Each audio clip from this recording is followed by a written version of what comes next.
Daily Sports Spin, powered by Ingles. Low prices, love the savings. I begin to ask the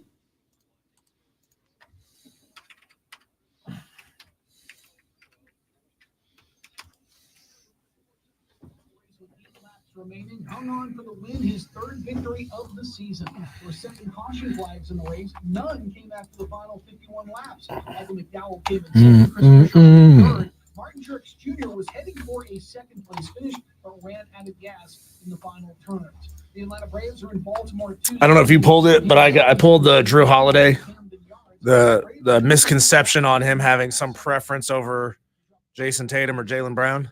No, I hadn't pulled it. And then I've got Caitlin Clark, being like, no, making the team, it's no big deal. Good. I think that's good. I tweeted at Amy Lawrence this morning. That lady sucks. Poor Rob. She's on like 3 to 6 or something. Yeah. She just had some terrible takes this morning. Tweeted at her. Told her she sucked. Dude, once I don't remember exactly why it happened, but I got into it with Mina Kimes once. She's pretty. She doesn't do it for me. She looks like a bulimic every other Asian girl. Well, yeah, it's true. Carolina's most trusted forecast on the Fan Upstate. Lots of sunshine this afternoon. I was listening to the game yesterday. I didn't get a chance to watch it live, but She was crazy. man, like Fucking crazy. top of the 13th when Canarella hit that home run, the solo shot. Yeah.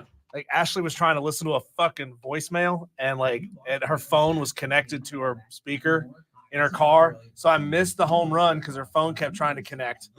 Like she was just trying to play it and listen to it off of her phone, but it would connect and try to play it through her Bluetooth. That's funny. And then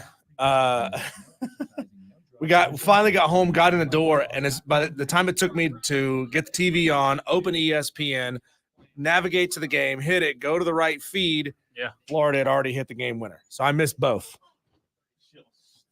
Fucking terrible. I was so tired last night.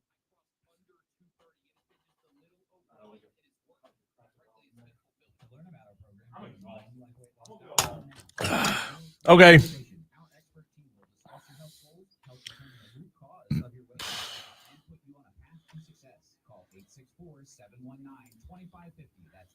864-719-2550 or mynewlifeweightloss.com. That's mynewlifeweightloss.com. Getting quality employees to fill positions in your company is essential.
Diesel, of all the games I have been to in my life, and I've been to a lot of games, college baseball, college football, you name it, lacrosse, I don't know, snorkeling, if that's a sport, you name No it. defense in snorkeling. There's no defense in baseball. I'm just kidding. Not going there. Not in that game last night. Of all the games that I've been to, last night's game was absolutely the wildest, craziest game. And I said last night's game, it was actually yesterday's game, but it lasted like 5.5 hours. Clemson yesterday, as you know, as most people know, the Tigers got bounced. They were Gator bait, but what an incredible game, one that will be talked about, in my opinion, for a long, long time. Yeah, I didn't get a chance to watch it live. I was listening to the broadcast, to our friend Don Munson calling the game. He is phenomenal when it comes to his baseball coverage. I mean, I was listening in the top of the 13th, I believe, when Cam Cannarella hit that solo shot to go up 1 run. They had just said he's 0 for 6 on the day. Or maybe it wasn't Cannarella. Maybe it was somebody, whoever it was that hit that solo shot in the 13th. Yeah. They said he is 0 for 6 on the day. He's due. And then he comes up and ping, puts one over the fence. Just phenomenal call. I wonder if Don still thinks that Clemson's pitching's just fine. Oh, sorry. Yeah. Too soon? Too soon? Is that too soon, Diesel, or no? Well, for what it's worth, a lot of Clemson's pitching pitched fine yesterday. Kanak was pretty good in the game. He wasn't perfect, but he was pretty good through the first couple of innings. A lot of the middle relievers were good. It just, when it came down to Ethan Darden at the very tail end of that ball game, he just didn't have it. So a ton to get into. And by the way, quick programming note, we're going to talk to Will Vandervort of the Clemson Insider. First time Will has been on Wire to Wire. Looking forward to having him on the show. So many different angles, so much conversation to get into, Diesel. But talking about the game itself before we get into the ejections and what happened in the 2nd and 13th inning, which felt like 2 different days, by the way. Clemson, it was something that you and I talked about. It was a question that we asked several guests. Their pitching, in my opinion, was not good enough. I said this morning to Rob Brown, I do not think Clemson had the guy that could come out of the bullpen, that could be the dominant guy, that could be the shutdown guy. Austin Gordon was really good yesterday. Don't get me wrong. Don't hear me wrong. Austin Gordon was phenomenal at times yesterday. However, Clemson's pitching to me was all season of vulnerability, and I do think that Rob Brown brought up a very good point that I actually agree with this morning.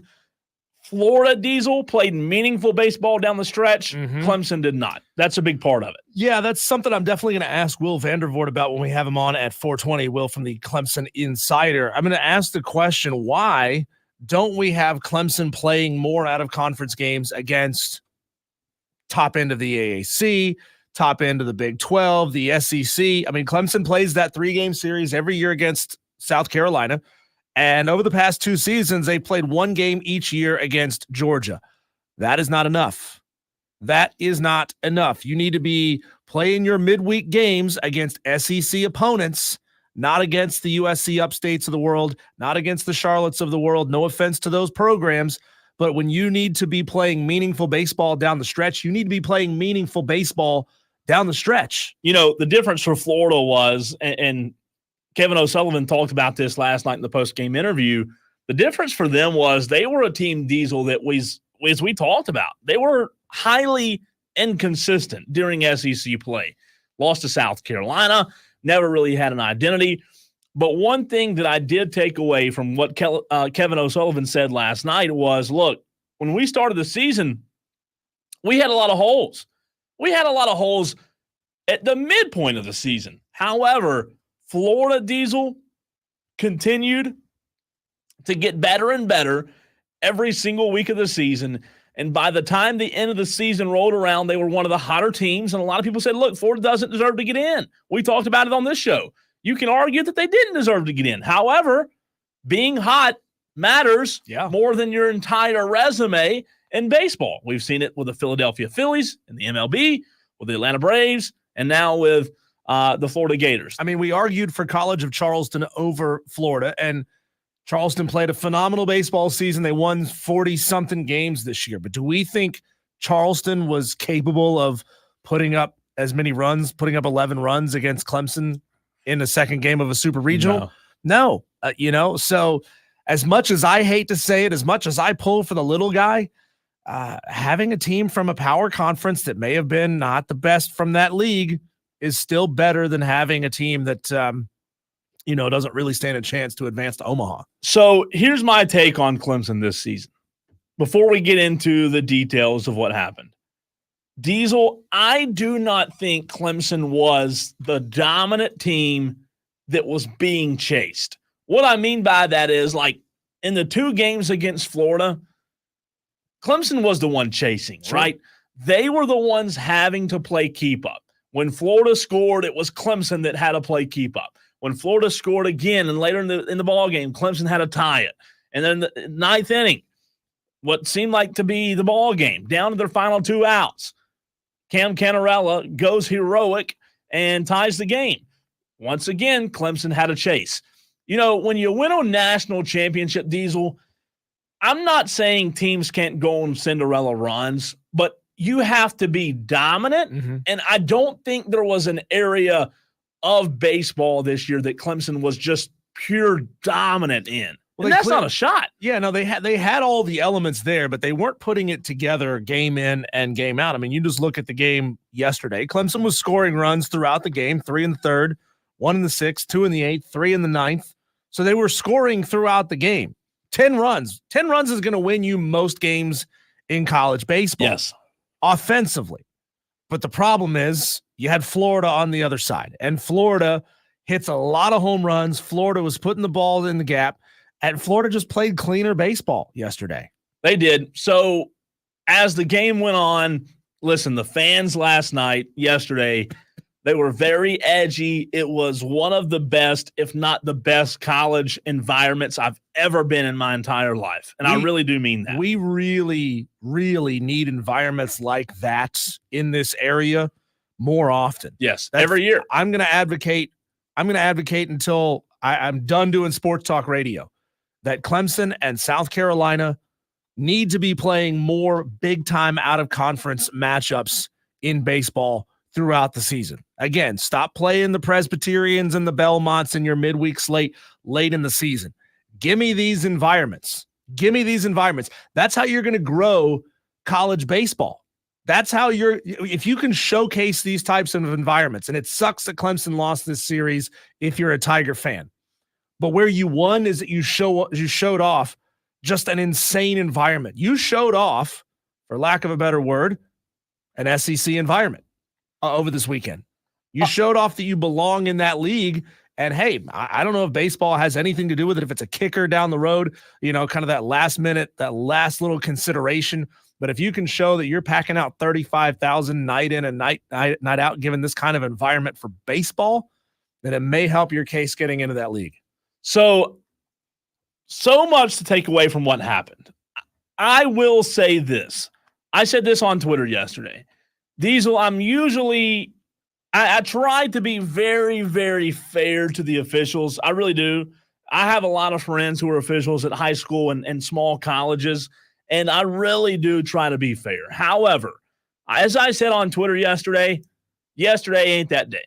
Today ain't that day either, by the way. I'm not going to be fair because what I saw yesterday from the umpires at that Clemson game was just absolutely embarrassing.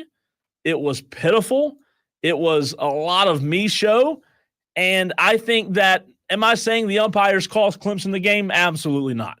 However, it is absolutely atrocious to have to watch an umpire crew, Diesel, make an entire game about them the way that those umpires did yesterday.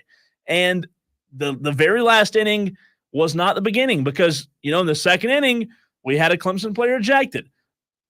A collision on the base path, what is really what caused Clemson to be as edgy as they were. And I said on Twitter yesterday, that might have been the best thing that could have happened to Clemson in the second inning. The 13th inning, though, Diesel, was something I've never seen with coaches getting ejected. Yeah.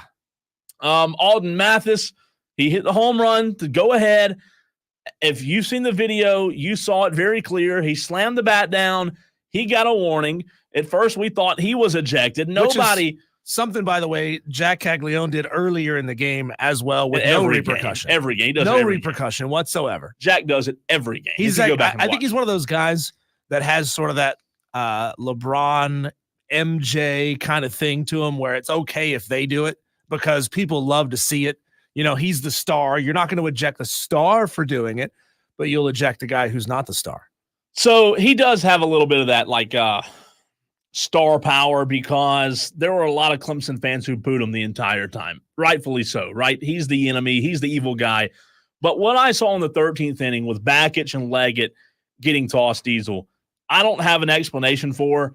The NCAA did put up an explanation last night late. I do have an article on our website at thefanupstate.com if you want to check that explanation out.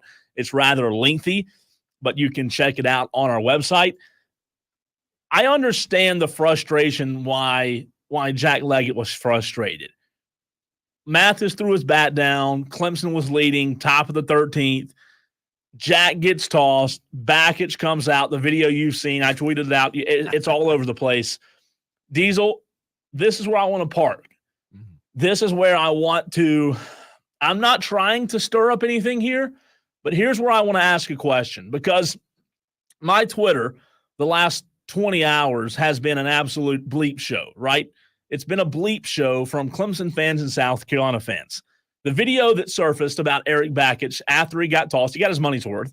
You saw it. He got the fans fired up.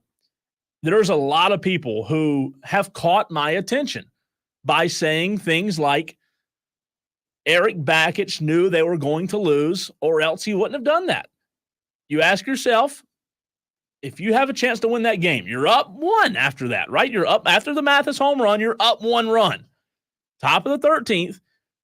If you know you have a chance to win the game, why do you risk getting ejected, which would put you out for tonight's game as well as game 1 in the World Series? Well, first of all, anybody saying he knew they were going to lose, that's analysis in the rear view, okay? I mean, that's a stupid, asinine thing to say.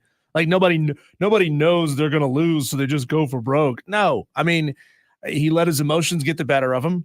The crowd absolutely loved it. He secured legendary status with that fan base. First of all, it was the jumping into the stands a few nights ago. Then it was this display that we saw yesterday. He knew full well he needed to rile up his fan base. He knew full well he needed to pump up his team. But I'm going to say it right now. That was a dumbass thing to do, especially after one of your coaches had been thrown out, because you do that, you're gone for the rest of the game. You're gone for the next game and the game after that. So now you've got your third or fourth coach running things inside the dugout. You don't have your analytical mind. I mean, I understand you can do all the other things off the field that you want to, and that's fine. But you don't have your leader in the dugout when you do something like that. So I think it was a stupid move from Eric Bakich. I'm sure he would do it 100 times again. He would probably tell you right now, yeah, that was a stupid thing to do, because had we won that game, I'd have been out and I wouldn't have been there for my team. But the fans loved it. He just probably secured himself another contract down the road. I don't know how long his initial deal was, probably 4 years, 5 years. He probably secured himself another deal with that. The fans love him. I do not disagree. I will not push back on the move from Bakich being an emotional move. Listen, the reality of it is yesterday, if you were in that ballpark, if you were at Doug Kingsmore yesterday, when you got to the 13th inning, Diesel, everyone in there, from the media to the fans to the coaches to the umpires to the water boys, trainers, you name it, there was just like everybody was on edge. You didn't know what was going to happen. You've been there for 5.5 hours. This is already the most insane college baseball game a lot of people have ever seen. And Bakich allowed his emotions to get the best of him. Can you say that maybe he would go back and do it differently? Maybe he does. However, I do think that Eric Bakich allowed his emotions to dictate what he did on the field after Leggett got tossed. I'm not saying the emotions of that 13th inning cost Clemson the game in any way. I still think they would have lost because Florida's bats were just really, really good. However, I'll say this. I've never seen anything like it, first of all. Secondly, there's a lot of talent on that team, but you can't always play from emotion. Like, you can't always allow emotion to be your fuel. Like, you have to be better. You have to be more talented. And I'm not saying Clemson relied on their emotion instead of their talent. I'm just saying, like, Florida, to me, was clearly the better team, Diesel. They were clearly the better team last night. Yeah, one thing I can take away from this, Cole, is I think Clemson is I think we both probably knew Clemson was a year away from really being an elite baseball team this year. I think next year they have a real chance to be a very, very, very good baseball team. I mean, 2 years at Clemson, he made the regional last year, Eric Bakich did. He made the super regional hosted this year, ran into a team that just got off to a really, really rough start, but had a ton of talent on it. Now he knows exactly what he needs to do. Yeah. Exactly what he needs to go get to make himself and to make his team dominant. They're very good. So I think going into next season, Cole, this is a really, really enviable position that Eric Bakich finds himself in. Listen, I agree. They're headed in the right direction, just like the players said last night in the post-game press conference. This program is 110% headed in the right direction. However, in my opinion, I think they need to shore up a few holes in the bullpen. They're going to lose some studs. They're going to lose 3 or 4 studs this offseason, but their pitching to me has to be better. I just said it. I think we were at Carolina Country Club and I said it on Thursday. You can't always just assume you can come back and win every game. Like, at some point, you have to be the more dominant team. You have to be the dominant team out there that's actually being chased instead of the one that's chasing somebody else. Yeah, they are going to lose at least Henderleiter, Obertop, and Mathis. Probably a few others are going to move on for the draft and or graduation. They're going to lose some big bats going into this season. So there's a couple of them are super seniors. There's a couple of other seniors on the team. Not sure. I mean, I'm completely confused when it comes to how many years of eligibility these guys have. It's like they just keep finding more COVID eligibility. I don't know where this keeps coming from. It's going to be 2030 and some of these guys are still going to have COVID eligibility, but you replace, I mean, they're only going to lose, I think, probably 3 really key pieces off of a team off of a roster that's pretty stacked. Dewey wants to chime in. Let's go to Dewey. What's up, Dewey? Yeah, I had a couple of things to say. First of all, go off topic, but the Atlanta Braves are toast. Fire Brian Snicker, put Chipper Jones in. Secondly, Clemson, they should be disbanded from baseball. That was embarrassing. All of them get kicked out of the game like that. All of the coaches should be fired because they lost. Thanks, Dewey. Texter says, I guess we proved it. Middle of the pack SEC team is better than a top ACC team. Another texter from the 907 says, stop crying. It's always the officials whenever Clemson loses a men's sport.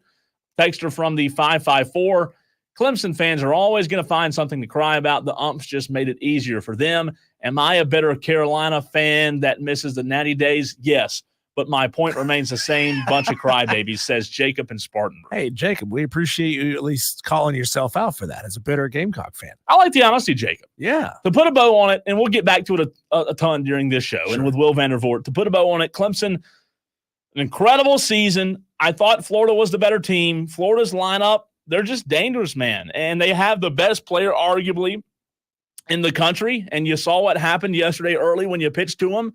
Clemson's heading in the right direction, but they have to be better at the mound, in my opinion. When we come back, Cole, it is time for people to shut up and stop gassing up Caitlin Clark. I'm done with this bitching and moaning and crying because she didn't get her way. That's coming up next here on Wire to Wire.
Caitlin Clark has been snubbed from the U.S. Olympic team.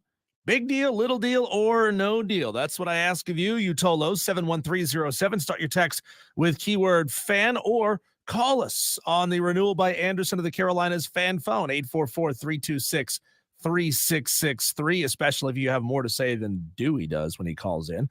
But Cole, Caitlin Clark left off the team. Everybody's losing their minds. Oh my God, you can't leave Caitlin Clark off the team. Yeah, you can. It's real easy to leave Caitlin Clark off of the Olympic team because she hasn't been that good this year. I mean, everybody's trying to make all this Caitlin Clark stuff about themselves, right? About how they feel. They're trying to live vicariously through her playing on the Olympic team. But flat out, Cole, she hadn't been good enough this year. She's the 6th best rookie in the league based on YahooSports.com's ratings of rookies. She was informed via a phone call while on the team bus that she would not be on the Olympic team. And she said, okay, it is what it is. She texted her coach, Christy Sides, and said, they woke a monster. See, that's what I like about Caitlin Clark, is she's not making this about her legacy or her image or her ego. She just says, okay, let's go. Let's go. I'm gonna rip some heads off throughout the remainder of this season. I hear you. However, I think it's the absolute dumbest thing in the world. Why? You do not have a superstar in the WNBA currently or historically in the past who has brought more eyeballs to the sport. Yeah, but this isn't about eyeballs. She is I'm going to coin a term right now, Cole. She's a sino. She's a superstar in name only. She got no stats, man. How many games has she played? What, 10? Doesn't matter. Yes, it doesn't matter, Cole. I mean, she's playing good right now. She played really good on Friday. 30 points in 39 minutes against the Washington Mystics. Included a rookie record-tying 7 3-pointers in that game, Cole. But outside of that phenomenal performance, and I'm not saying it's anything but a phenomenal performance, she hasn't been that good. She is rated as the 6th best rookie in the game. And I don't know about you, Cole.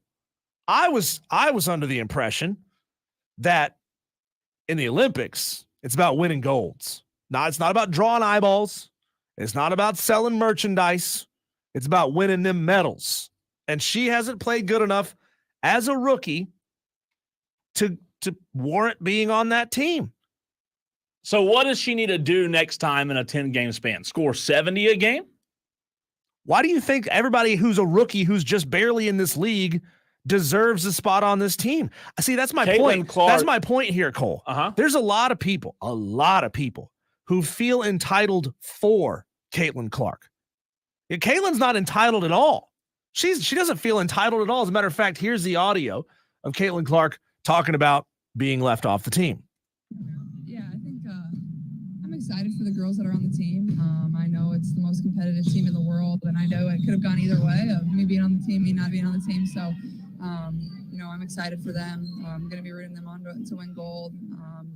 I was a kid that grew up watching the Olympics, so it'll be fun to watch them. Humble, a lot of humility in that answer. Excuse me, let me pause that. A lot of humility in that answer, and I appreciate that. So you're saying that because someone thinks she should be on the Olympic team, they're making it about themselves? When there's people who are better than her, as deemed by the coaches who are making these decisions. Look, I mean, it's not going to stop anybody. It's in one of our promos, Cole.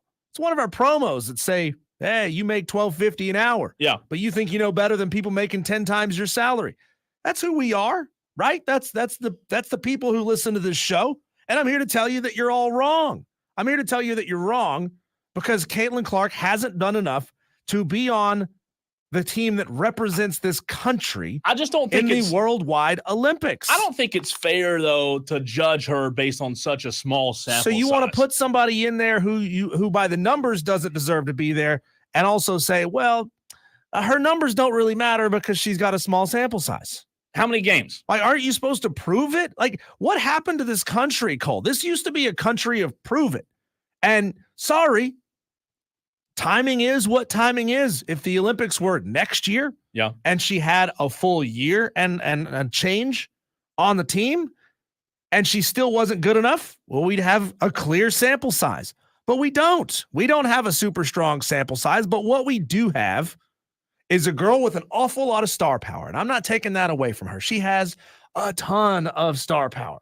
And she has the drive. And she says all the right things. And I appreciate that about Caitlin Clark. Yeah. But there's a lot of people who say, well, even though she doesn't have the stats, even though she doesn't have the time under her belt, even though this, even though that, I still think she should be put on the team above somebody who has actually earned it with time on the court. So and that's what this country is all about, is earning it by proving it, not earning it by projections. Caitlin Clark right now, Diesel, leads all WNBA rookies with 16.8 points per game. Mm-hmm.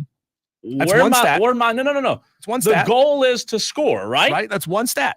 But I'm saying the goal of basketball is to score. We give Kareem, we give LeBron prestigious titles for setting these kind of records. But she is leading the WNBA with 16.8 points per game. You're missing my point. That's one stat, Cole. What stat should she be leading? According to Yahoo Sports, this is their total rookie rankings that ranks all stats combined. Comprehensive look. She's behind Cameron Brink, Angel Reese, Kate Martin, Rakia Jackson, and Julie Van Loo. So the stat that I give you about points per game, what stat should she have that would, in your opinion, get her on the team? Well, I don't know what stats she sucks in that have her 6th on the list, but I would assume their efficiency. I would assume it's number of turnovers, defensive efficiency, all the other stats that go into it. You look at one stat and say, well, that's enough for me, good enough for me. Golly willikers, let's put her in over somebody who can actually play defense. Here's what I'll push back. Nobody's saying because she is averaging 16.8, that's the only reason. There is nobody in the WNBA who has been as impactful this quick as Caitlin Clark. There is nobody that has brought eyeballs to the sport. There's nobody as talented. If she wasn't talented, I'd be with you. I'd side with you. However, she is arguably one of the most talented players in the WNBA, one of the best shooters, maybe the best shooter in the WNBA, and is on a terrible team. So while her team's not any good, why should we punish her? Well, it's not because her team is 3-9. It's not like a WNBA All-Star game where they have to take somebody off of every team, right? This is the Olympics, okay? This is international competition. This is just not some exhibition where they're going to go out there and they're going to score 200 points because nobody's playing any defense like they do in the men's NBA All-Star game, okay? This is Team USA. Team USA. Not team, who do we think can bring more people to watch women's basketball in the Olympics? This is friggin' Team USA, man. But why? But let me ask you a question. Why has she brought more eyeballs? Because she's the best player on the planet, right? Who's better than her? Well, I mean, who is better than Caitlin rookies? Clark? Cameron Brink, Angel Reese, Kate Martin, Rakia Jackson, and Julie Van Loo. So would you take those 6 over Caitlin Clark to build your roster? If what's the roster size of the Olympic national team? No, I'm just saying in general. I'm not asking you what's the roster size of the Olympic national team. I'm guessing 20, 25 tops, right? Yeah. If she is one of the 20 best, if any one of those players, Brink, Reese, Martin, Jackson, or Van Loo, if any one of those 5 were among the 20 best players in America at basketball, I would say put them on the team. But this is about being among the 20 best players in women's basketball in America, going to play internationally for your country. This isn't about selling the game, right? This is not about promoting the game. And that's what everybody wants to make this about, promoting the game. I don't give a rip about promoting the game. This is international sports, okay? So stop it with that. I'm not saying that. Stop giving her everything and make her earn it. Well, I'm not saying that. I'm just saying that she's, in my opinion, the best player, the best shooter in the WNBA. If I had to pick any player right now, I'm taking her. And Z Fink on the stream says she's nowhere near the best player in the WNBA. Come on, Cole. So Z Fink, who are you taking over her right now? Tell me. Give me a name. Who are you taking? Because I'm going to take Caitlin Clark. What I love about the fact that she was left off the team, Cole, is that she has been given a lot of things based on her star power. She's earned a lot of things based on her ability, yes. But she's also been given a lot of things, especially media attention, based off of her star power, some of which isn't good, right? We've seen the star power, we've seen the extra attention and the highlights on SportsCenter and all that in her first 12 games as a pro that otherwise wouldn't have made it on SportsCenter because she didn't look good, right?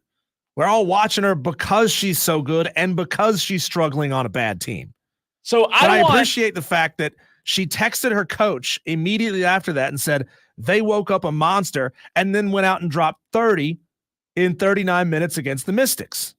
So I want anyone who thinks that Caitlin Clark should not be on the Olympic team, who sides with you, Diesel, I want to know from that audience, from that group, what does she need to do better? What do rookies need to do better?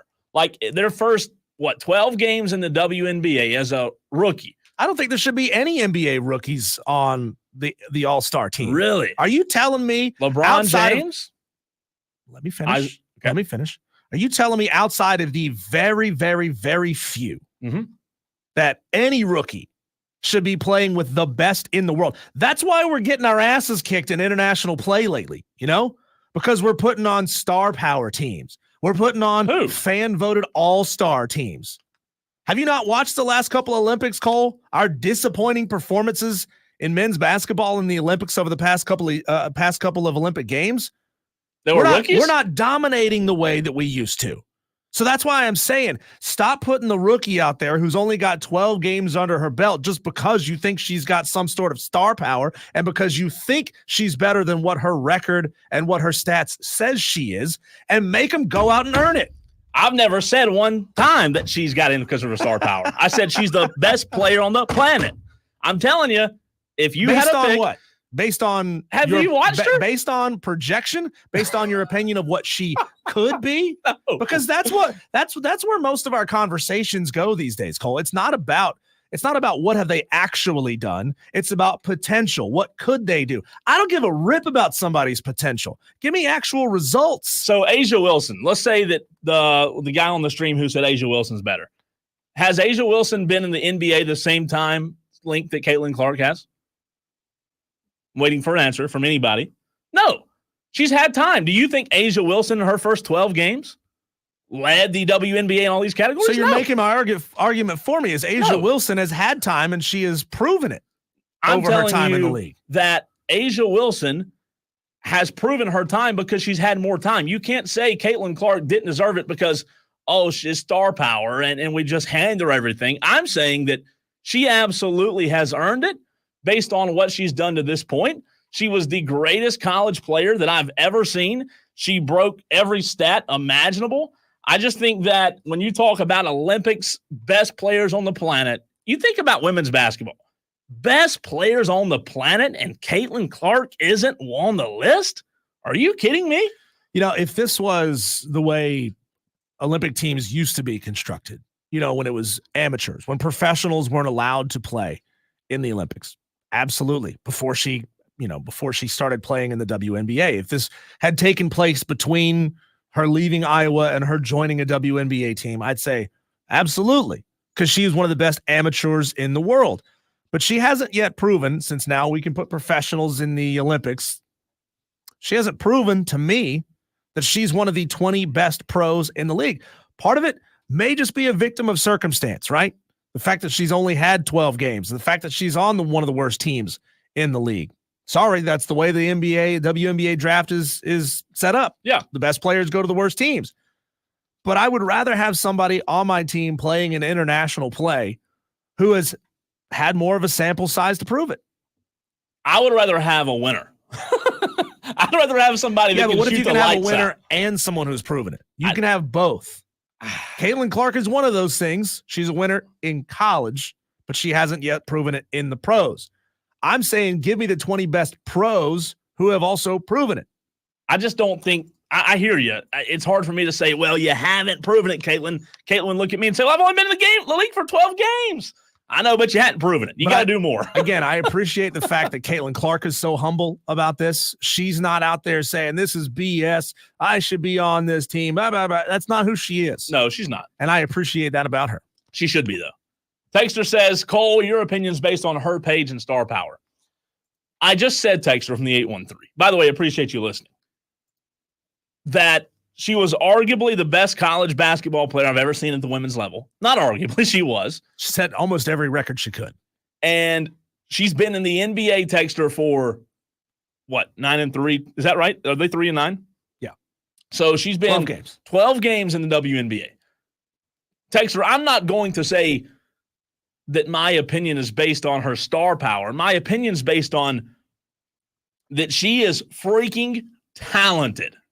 She is, in my opinion, one of the best shooters on the planet. You find me other WNBA players who can go toe-to-toe with her as a shooter, right? Steph Curry, rookie season, if he would have had the college career she had, I can promise you Steph Curry would have been on the Olympic team. Texter says, I'm a female, not male, and I have watched the WNBA for years. I'm not a bandwagon fan who jumped on the bus because of Caitlin Clark. Well, Texter, we appreciate you listening, but you're you're an outlier. So let me ask you this question, Cole. Mm-hmm. One of the worst teams in the NBA this year, the Charlotte Hornets. Yes. They had rookie Brandon Miller on the team. He was statistically the second best rookie in the NBA this year behind Victor Wembanyama. Victor's French, so we can't talk about Victor, right? We're talking about Brandon, the best rookie in the league who's American playing on one of the worst teams. Would you put Brandon Miller on the men's Olympic team? No, because he's not one of the best I've ever go. seen. No, that's a terrible argument. Brendan Miller was Caitlin Clark Diesel was one of the best to ever do it. Name a college basketball. At a different level of basketball. Right, but she's had 12 games. That is so unfair in my opinion. It is what it is, man. You were born. You should have done better. You should have been born a year prior, you know? She was born in, I don't know what year Caitlin Clark was born, 2020, 2001, 2002. She should have been born in the year 2000, and then she would have had a year under her belt. I mean, look, it's not fair. It's not fair that the Olympics are every 4 years and you'll have somebody tear an ACL 8 months before the Olympics and miss out on their best opportunity to go in the Olympics because, well, they got hurt 8 months prior. It's not always fair, but it is what it is. We operate based on what we can see, based on what is, based on what they have earned, not based on what they could be and what they were at a different level of the game. Kind of like we pay NFL quarterbacks. Oh, I mean, we pay NFL quarterbacks millions for what they what? Well, we pay NFL rookie quarterbacks based on what the NFL rookie salary structure says they get paid. They get paid 4 years later because of what they've actually achieved at that level. But Kyler Murray's earned it, right? Well, hey, a fool and his money are soon parted. You know, that's not. You can't argue with me about how stupid the Arizona Cardinals are for keep throwing money at Kyler Murray. He hadn't done a damn thing to earn it, yet they keep giving it to him anyway. Texter says, just like Christian Laettner should not have been on the dream team, Isaiah Thomas should have. We are getting the break, I promise.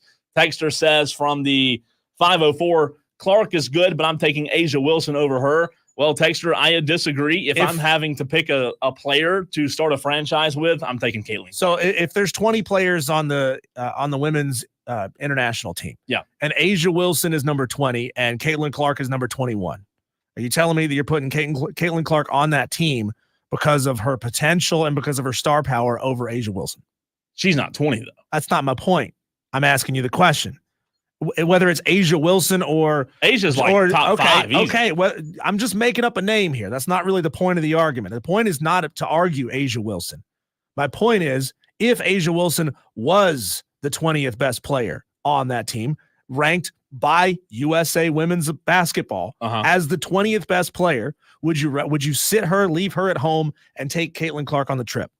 If I thought that as a voter or whoever picks the Olympic teams, if I thought that Caitlin Clark was a better basketball player, absolutely. Well, you just missed what I just said. They've already deemed that Asia Wilson is the 20th best player. Caitlin Clark is 21. So she's one better than Caitlin Clark. Would you leave her at home to put Caitlin Clark on that team just because you want Caitlin Clark on the team so badly? Who deemed her to?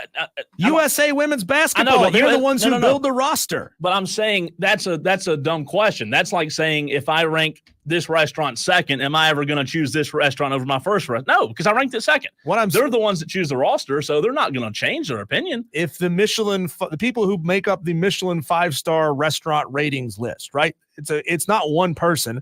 It's a group of people who come together and put together this list. Yeah. Are you saying that those people should take number 20 off the list because they think number 21 could be better one day? No, that's not the reason I said Caitlin Clark should be on the roster, though, is it? Did I say that? No. I didn't. Texter says Asia Wilson is the best player in the WNBA, hands down. Texter, I disagree. I think Caitlin Clark is. Texter says, I am with you, Cole. Texter says, Brittany Griner has played one game in the last 3 years. That's a good point. We didn't talk about her. All right, we'll continue this conversation, Diesel, since it's getting so much traction on the text line. I'd hate to go away from it. Text line's lighting up. We'll get back to it. Your thoughts, 71307. Start your text with the word fan.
Scott chimes in on the text line 71307. Scott says Asia Wilson is leading the MVP race and Clark is not physically on the same level as these grown women. However, I think it would be hard to say she isn't one of the top WNBA players, top 20. I agree with you both, says Just Scott. for clarification, I didn't know this. Weren't looking it up while we were live.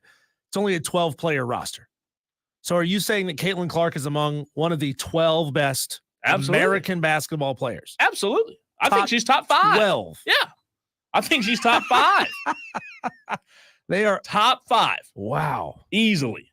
What player in the WNBA can shoot like Caitlin Clark? Come on. Texter says from the 345, Clark deserves to be there. Bottom line. Texter says leave Taurasi off or Griner. Yes, Clark deserves to be on the team. Michelin highest. What's it? Texter about Michelin? Did we say something about Michelin earlier? Yeah, I was talking about Michelin 5-star restaurants. I was using the gotcha. best restaurants in America to make the point. Diana T says, fan upstate, if you actually watch the WNBA, every guard that made the Olympic team is better than Caitlin Clark, other than Diana. Oh, I'm sorry. That was not Diana. She was, I thought Diana. Diana Taurasi's listening to the station? I'm sorry. What? Texter, I don't know. I'm not classifying you as Diana.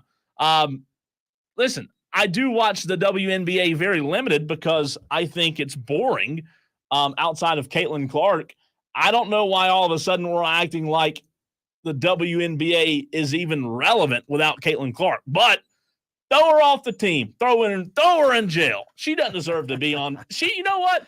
I think I've changed my mind. She doesn't even deserve to be in the WNBA. She's terrible. 12 games not good enough, Diesel. Take her off. When we come back, I know that you partake in this particular thing. Gambling. Oh. But I've got a wild story for you from Bob Nightingale of USA Today. He wrote about some of the very ugly sides of what's happening in sports to the athletes since gambling has become so universal. That's next here on Wire to Wire on the Fan Upstate.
There's a lot of people, Cole, making a lot of money on gambling on major sports in America. By that, I mean the people who run the sports books. There's a lot of people who are losing a lot of money by gambling on sports, namely us, people like us. And the players are caught in the middle. Bob Nightingale of USA Today wrote a fascinating article about the negative effects of gambling in Major League Baseball, specifically about how players are receiving death threats. They're being harassed by angry gambling losers. This is going to become a bigger and bigger deal, Cole, until one day at some point, this thing boils over and a player who strikes out in a big game, drops a catch, something like that is physically harmed by a gambler who's too upset and can't control their emotions. So this is a fascinating article. I'm going to read some of the things that some of the players said when interviewed in this article. And then I want to get your opinion on, well, how do we curb this? How do we stop this? Or does it even matter? Can anything be done about it at all? Wire to Wire with Diesel and Cole Bryson right here on the Fan Upstate, 97.7 FM in Greenville, 97.1 FM in Spartanburg. Do you gamble? Do you wager a little bit on sports? 71307. Start your text with keyword fan. Weigh in on this. This quote comes from Arizona Diamondbacks closer Paul Sewald. He said, "You hear it all, man. You blow a save, you don't come through, you get it all. Bleep you. You suck. You cost me all this money. Bleep you. Bleep your family. I'm going to kill you, then kill your family." Continues and says, "It gets ugly really quickly. It's scary. And it's sad. It used to be fans who were upset because you blew the game for the team, but now it's gambling. These players don't really care about the Diamondbacks. They just care about their bets. And we're talking about money they don't have that they're losing. So it's a very scary spot."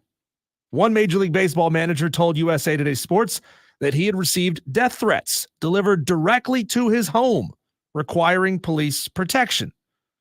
This is an issue, Cole, that the MLB Players Association publicly voiced concerns about when they started bringing gambling into Major League Baseball.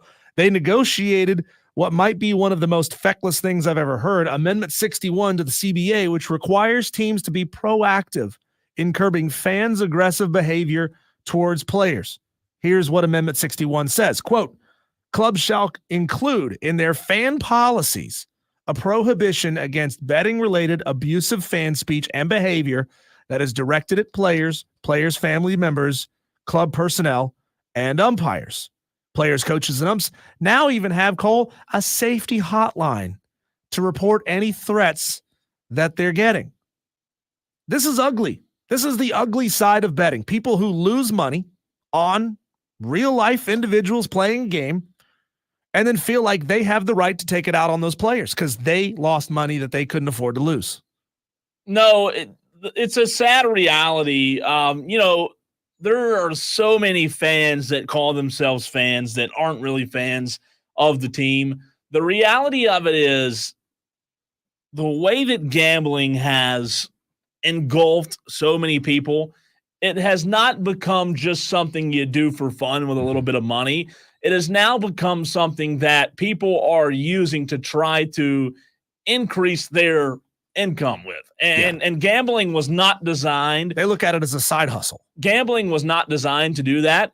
And the worst part of it is, as soon as you do, if you're a gambling addict, as soon as you do lose, you get into a hole, you start doing something called chasing.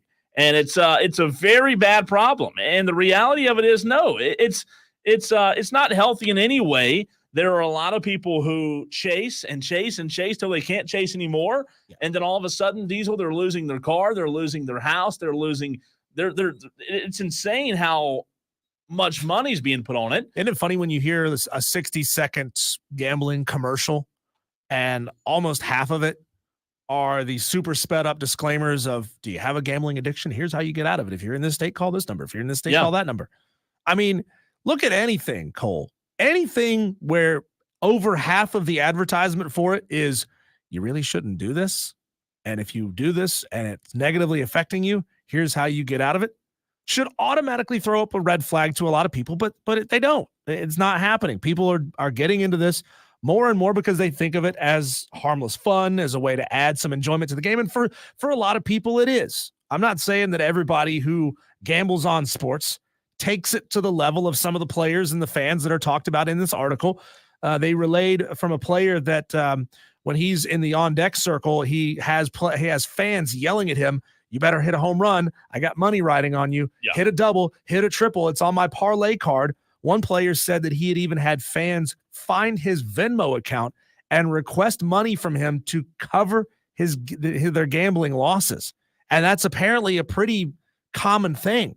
You know, if you've got it on your parlay card that so-and-so is going to hit a double and they don't hit a double, they go search out your Venmo and request the money from you that they lost. I want to start doing that. It's not a bad idea.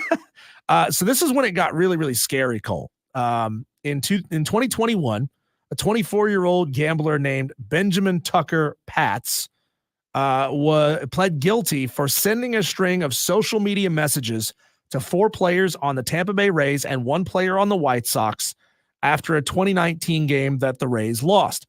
Here's a selection, not all, but a selection of some of the things that Benjamin Tucker Patz said to these players. Quote, "I will sever your neck open, you pathetic bleep." Quote, "I will enter your home while you sleep and sever your neck open. I will kill your entire family. Everyone you love will soon die. I will cut up your family and dismember them alive." His penalty, 3 years of probation, 6 months of home confinement, 0 jail time. That's how crazy gambling makes people. Well, you know, the thing about it is, I guarantee you he's not the only one. You know, the world has proven that if you allow psychos and crazy people to get guns, they're going to do bad things. Mm-hmm. Guess what? The same is true if you allow psychos and people with issues to gamble, they're going to do bad things, right? It can be true with guns, drugs, gambling, whatever. The reality of it is people don't know how to be responsible rather. And when you see the commercials about gamble responsibly, it does mean like I have buddies who really do gamble responsibly and place $5 or $10 just so it gives them something to watch. I get it. They're not out there putting $1,000 on it, trying to make $1,000 or chasing, which is a terrible idea. Yeah, if your idea is I'm going to gamble on this game to pay my mortgage, and if I don't win, I don't know what I'm going to do, right? Like I don't know how I'm going to pay my mortgage, my phone bill, my car payment. I don't know how I'm going to do this if I don't win this bet. Well, it's a reality. And listen, Michael Jordan, I mean, when you watch The Last Dance, his dad, you know, you believe what you want. The conjecture is his dad was killed over MJ's gambling debts. So that's what I'm saying. Like you believe what you want, but if you watch The Last Dance, man, like it's I'm not saying they admit to it. I'm not saying it implies anything. I'm just saying it's been going on for a long time and people take it serious. Yeah. It's best to stay out of it.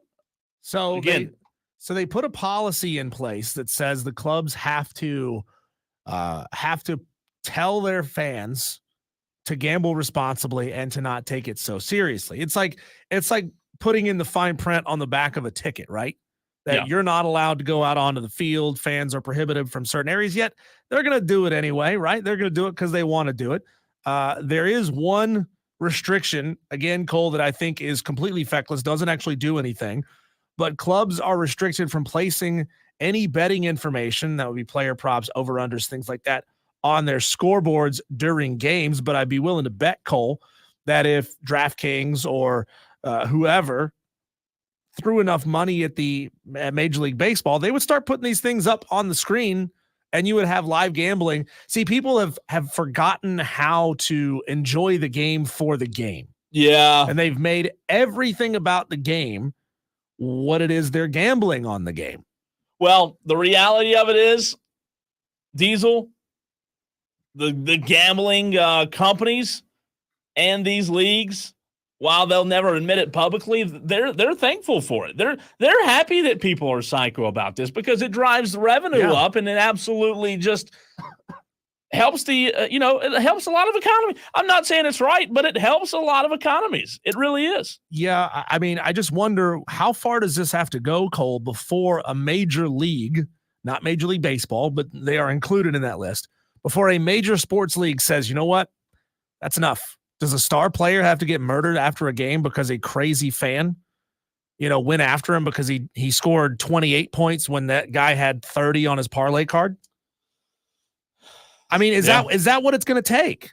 I mean, maybe so. Think about it. Like, you think that's crazy, but I mean, what was the guy's name that murdered John Lennon because he was mad the Beatles broke up? There was a guy who murdered Dimebag Darrell from Pantera because he was mad that Pantera broke up. Yeah. I mean, psychos do psycho things. And especially when you add somebody's ability to pay their mortgage or if their marriage is on the line because they're a gambling addict. People will snap and do crazy things. Texter from the 354 says, have y'all seen the Gamecock baseball coaching news? We will get to that, not to interrupt the gambling conversation, but I have had a couple of different text messages, one from a source in Columbia. There has not been a hire made, but there is some breaking news, Diesel, that South Carolina baseball is targeting Paul Maneri. Let me try that again. Paul Maneri. Paul Maneri. Paul may never know how to say his last name correctly. Paul Maneri is the way I'm going to say it. That's the way I've heard it pronounced. Paul Maneri. You know where he coaches? Paul Maneri? Yeah, you know where he coaches? Nowhere. You know why? Sacred Heart. He's retired. He won the 2009 national championship at LSU. He's been out of baseball for the past 3 or 4 seasons. I think he retired in 2020. He is certainly older. I did get a text message that says, I can confirm that South Carolina has talked to Coach Paul Maneri. I first heard this name early this afternoon, but had not been able to confirm it until just now. South Carolina has a board of trustees meeting on Tuesday, which is tomorrow. I do not know what time. It's probably in the evening. Yep. I have not confirmed this. Is this a source of mine saying this? I have not confirmed that he is absolutely the hire at this time, but signs certainly point to that. Maneri won a national championship with LSU. Correct. In 2009, runner-up in 2017, 39 seasons at LSU, Notre Dame, Air Force, and St. Thomas. I mean, come on. If you're not going to call your team the Cardiac Cox and have a guy who's coached, your coach's name is Pulmonary, I mean, it's too easy. Oh, it fits too well. This is unbelievable. You're going to pull a guy out of retirement. If that's the move, I mean, I'm not saying anything about his coaching ability. I don't know that I like the move of pulling a guy out of retirement. He'll be 70 in 3 years. Yeesh. Paul Maneri, listen. I know I got to put a space between there. Paul Maneri, if I'm saying that right. Manieri. Is it Manieri? However you want to say it. Paul, Big Paul. Yeah. He was the head coach for 39 seasons. LSU, Notre Dame, Air Force, and St. Thomas. He does rank Diesel 8th all-time in wins with 1,505 wins. Like you said, he won the Natty in 07 or in 09. He was the runner-up in 17. He is one of 13 coaches to lead 2 different programs to College World Series, Baseball America Coach of the Year, but he'll be 70 in 3 years. Wow. So what you're saying is he started his coaching career during the Carter administration. Yeah, pretty much. Sheesh. This is unbelievable. If this is the hire, Ray, wait a minute. Here's another. Here is the latest tweet just a few minutes ago from David Cloninger of Post and Courier. Says South Carolina Board of Trustees has called a meeting for 4 p.m. tomorrow. On the agenda is approval of athletics employment contracts. So which means coaching talk, right? It could be a softball coach. They did just fire a softball coach. However, if this is true, This is, in my opinion, initial reaction. How many just people- hearing it? Not good, in my opinion. How many no's did you have to get through before you got a yes from a 70-year-old retired head coach? I don't know that it even did he even call anybody else? Wow. Or did he just say, hey, this is the guy I want? Did Paul call them? That's a fascinating question. Why, If what's that's name? the hire, I don't think I haven't heard that name once in any of the conversation. I haven't heard that name from any of you Gamecock fans in the Tolo listening audience. That would be a shocker to me. And I would be very, very nervous about that hire if I'm a South Carolina Gamecock fan. And we'll get to that here in a little bit. Yeah. We will be having Will Vandervort from the We're talking Clemson about that Insider right now. on the show next, Cole. But I think getting back to the conversation about all the gambling in sports, these sports know exactly what they're doing. They've gotten so deep in bed with these gambling leagues to chase the almighty dollar that I think it's going to very, very much negatively impact the sport and the way fans consume their sport. Well, it's not trending in a good direction for And it happens Any so of- fast, right? It happens so fast since they started introducing legalized sports betting directly around stadiums. All right, we're going to hit a break, but let us know your reaction to what could be breaking news within the next 24 hours. South Carolina targeting former LSU coach Paul Mainieri, however you want. We'll find out how you correctly say it, how they say it in the Bayou, but he's 3 years away from 70. South Carolina might have their next coach, and man, that's not impressive to me. What are your thoughts? 71307. Start your text with the word fan. He's Diesel. I'm Cole Bryson, and this is the Fan Upstate.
A lot of thoughts and reaction coming in on our text line about some news that South Carolina may be targeting Paul Mainieri, the former LSU coach, which is quite fascinating. I do not know what the initial reaction will be, but I can tell you I do not think it'll be very elated. I could be wrong. This one, in my opinion, just seems like it may be out of left field a little bit. However, at 420 is usually when we have our guest on, and we will continue that today as we bring in Will Vandervort of the Clemson Insider. Will, we appreciate you coming on, first of all, man. But, you know, it's like I said last night on a video I posted on our social medias, the sad part about what happened yesterday is the game itself will not be talked about as much. Now that you've had, 12 hours or so to sleep on this, chew on it a little bit, what's Will Vandervort's reaction to what you saw yesterday in Clemson? Well, it was probably the craziest game I've ever covered, to be honest with you, from the 18-minute delay after the altercation between Jack Caleon and Clemson's Nolan Naraki, and then it turns out the guy who really didn't do anything in the whole thing was the guy tossed at Jack Crichton of Clemson. That was nuts to me that happened to begin with. And then just at that time, I get it. The umpires warned both teams and you continue to play the game. And then the game I thought was played at a high level from both teams when you had big home runs made, you had some great plays in the field made, all the things that you love to see this time of year, right, with postseason college baseball. And so you're like, okay, this is great, other than the delay they had for a little while. And then there was some chirping going on between both teams as the game continued. I remember one situation where the catcher, I'm trying to say how you say his last name, Brody Donne, I believe that's how you say it. He hit a home run, and as he's rounding second base, he's clearly chirping at Cam Canarella, the Clemson center fielder. Nothing's done, though. You let it play out, which is fine because emotions are high, and these are elite athletes playing, and they're it happens, and you just let it be. And then later on, I think, Ashton Wilson hits a home run that gives Florida a 9-6 lead in the bottom of the 8th. He flips his bat toward the Clemson dugout, and nothing happens, so you're fine with it. And then Clemson ends up getting the big home run from Cam. They celebrated, but, there was no flipping of the bat or anything like that from Cam. It was just a regular celebration. But you go to the, I guess what inning was that, the 13th. And, Clemson leadoff guy, Alden Mathis, he hits Alden hits the bomb to right field that lands off the top of the cages. And supposedly, he did. He spiked his bat or slammed it into the ground toward the Clemson dugout, celebrating with his teammates. That's just as we saw Florida had done earlier in the game, right? And all of a sudden, the officials have a problem with that, and they stop play again. And it leads to Jack Leggett, who just, lost it because he saw all the other things going on during the course of the game, and I think he lost control because he's like, why are you stopping play on this matter, but you didn't the previous others? I don't understand. Kind of explain this to us. And that's what Jack was yelling about when he came out of the dugout, and was saying some other choice words that I won't be able to say. And then that's what Eric Bakich's complaint was too, that the officials stopped the momentum of the game for Clemson after getting a big momentum home run hit to take the lead. The officials kind of stopped it and kind of took the momentum away from the crowd and Clemson. And that's what the Clemson people got upset about. And it was nuts, man. You were there. You saw everything that happened. And then, of course, Florida, give them credit. They come back in the bottom of the 13th inning, and they get 2 runs to score to win the game, get a walk-off to celebrate going to Omaha. And the sad thing about it, man, is nobody's talking about Florida's run, because the officials, in my opinion, the umpires, they stole the show. and they took it away from Florida, which I thought it's a great story that Florida's in Omaha, considering they were the last team to get into the field of 64. Everybody was upset that they got in over College of Charleston. As we all know, it's been well documented. Yes, they make it to Omaha by going to Clemson and winning, first going to Oklahoma State and winning 4 games out there, coming through the losers bracket, and then, beating Clemson 2 games in the Super Regional. Unfortunately, all anybody wants to talk about was how the officials lost control of the game there at the end, because I just thought they didn't handle things consistently throughout. And I'm not blaming Florida at all. I think Florida was the better team, and the better team won the series, in my opinion. I just think it was poorly handled by the umpires in this game, and it's really sad because all everybody's talking about today is those umpires and not what Florida did. Will Vandervort, the Clemson insider, joins us here on Wire to Wire with Diesel and Cole Bryson. Will, it's Diesel here. Do you want to see Clemson's schedule tougher in the out-of-conference to give fans these kinds of environments more often? Sold-out crowd. You can't argue with just how nuts that place was, especially in the late innings. I felt like it had a bit of a Disney Channel vibe early in the game, but man, it got chippy and it got real late in that game. I mean, you look at the out of conference and who Clemson really plays every year. You played Georgia once this year, once last year. You played the 3-game series against South Carolina every year.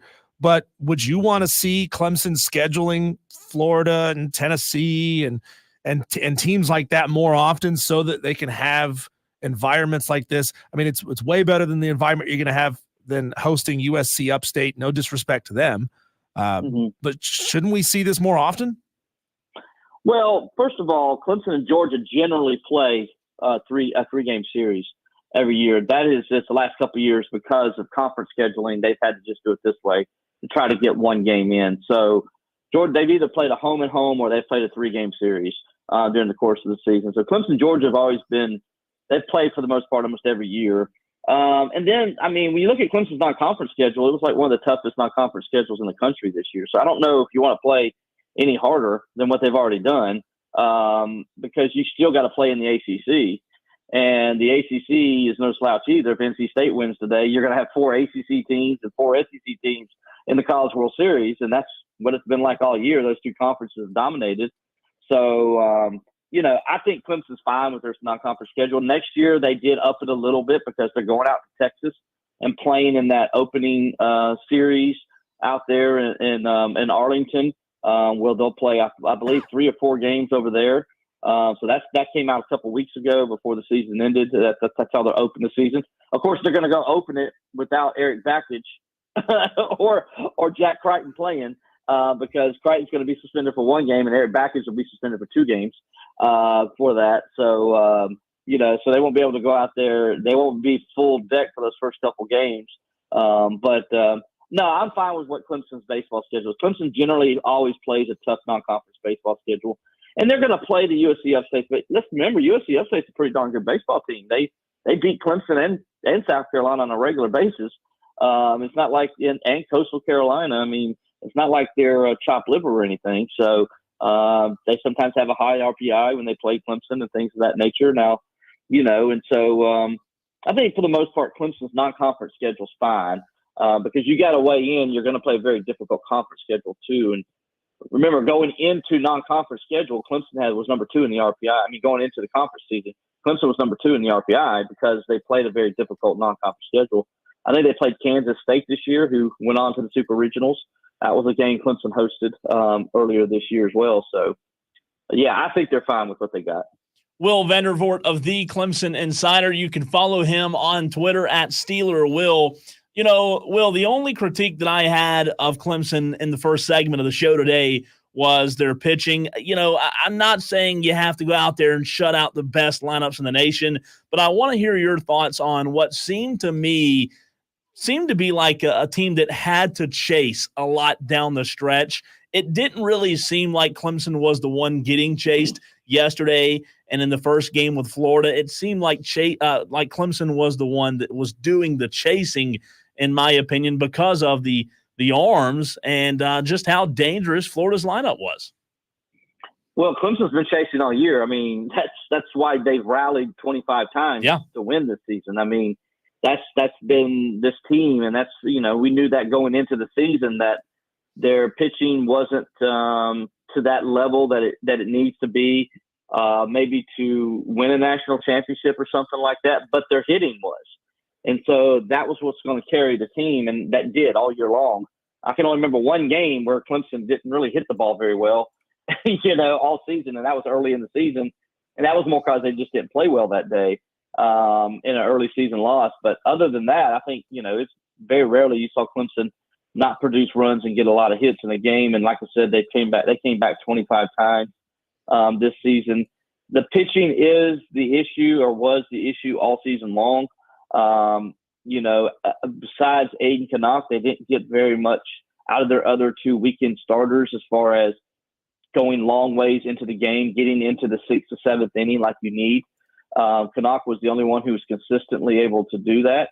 And yesterday, he just didn't have his best game yesterday, and that happens. You're not going to be on every week. You're gonna have those moments, but that he's first team All ACC player for a reason. He's going to be fine.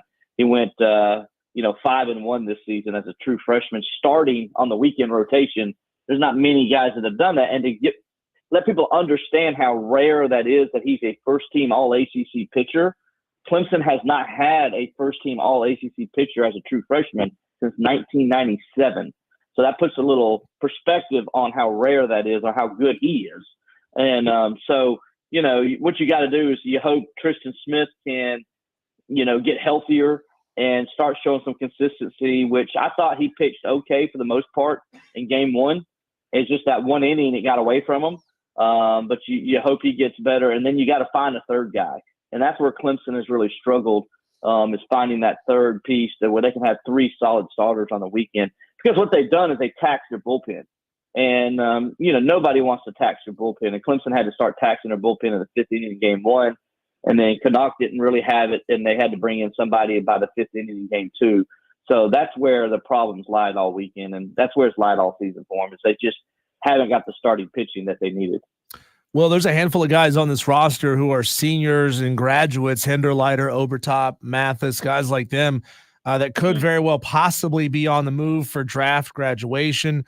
You would hope that this would be an easy answer, but, we saw with UConn and men's basketball, after they won a national title, their first one, they had to replace most of their roster. How much of this team that you get a sense will Eric Bakich be able to hold on to going into next year? Hold on to is a great word, because in this day and age of transfer portal, and yes, tampering does happen, it's hard to hold on to players. As you can imagine, Cam Canarella is going to be probably the most sought after guy in the country. If people didn't know who he was, which is foolish if you didn't, but if they didn't know who he was, they do now after the way he played yesterday.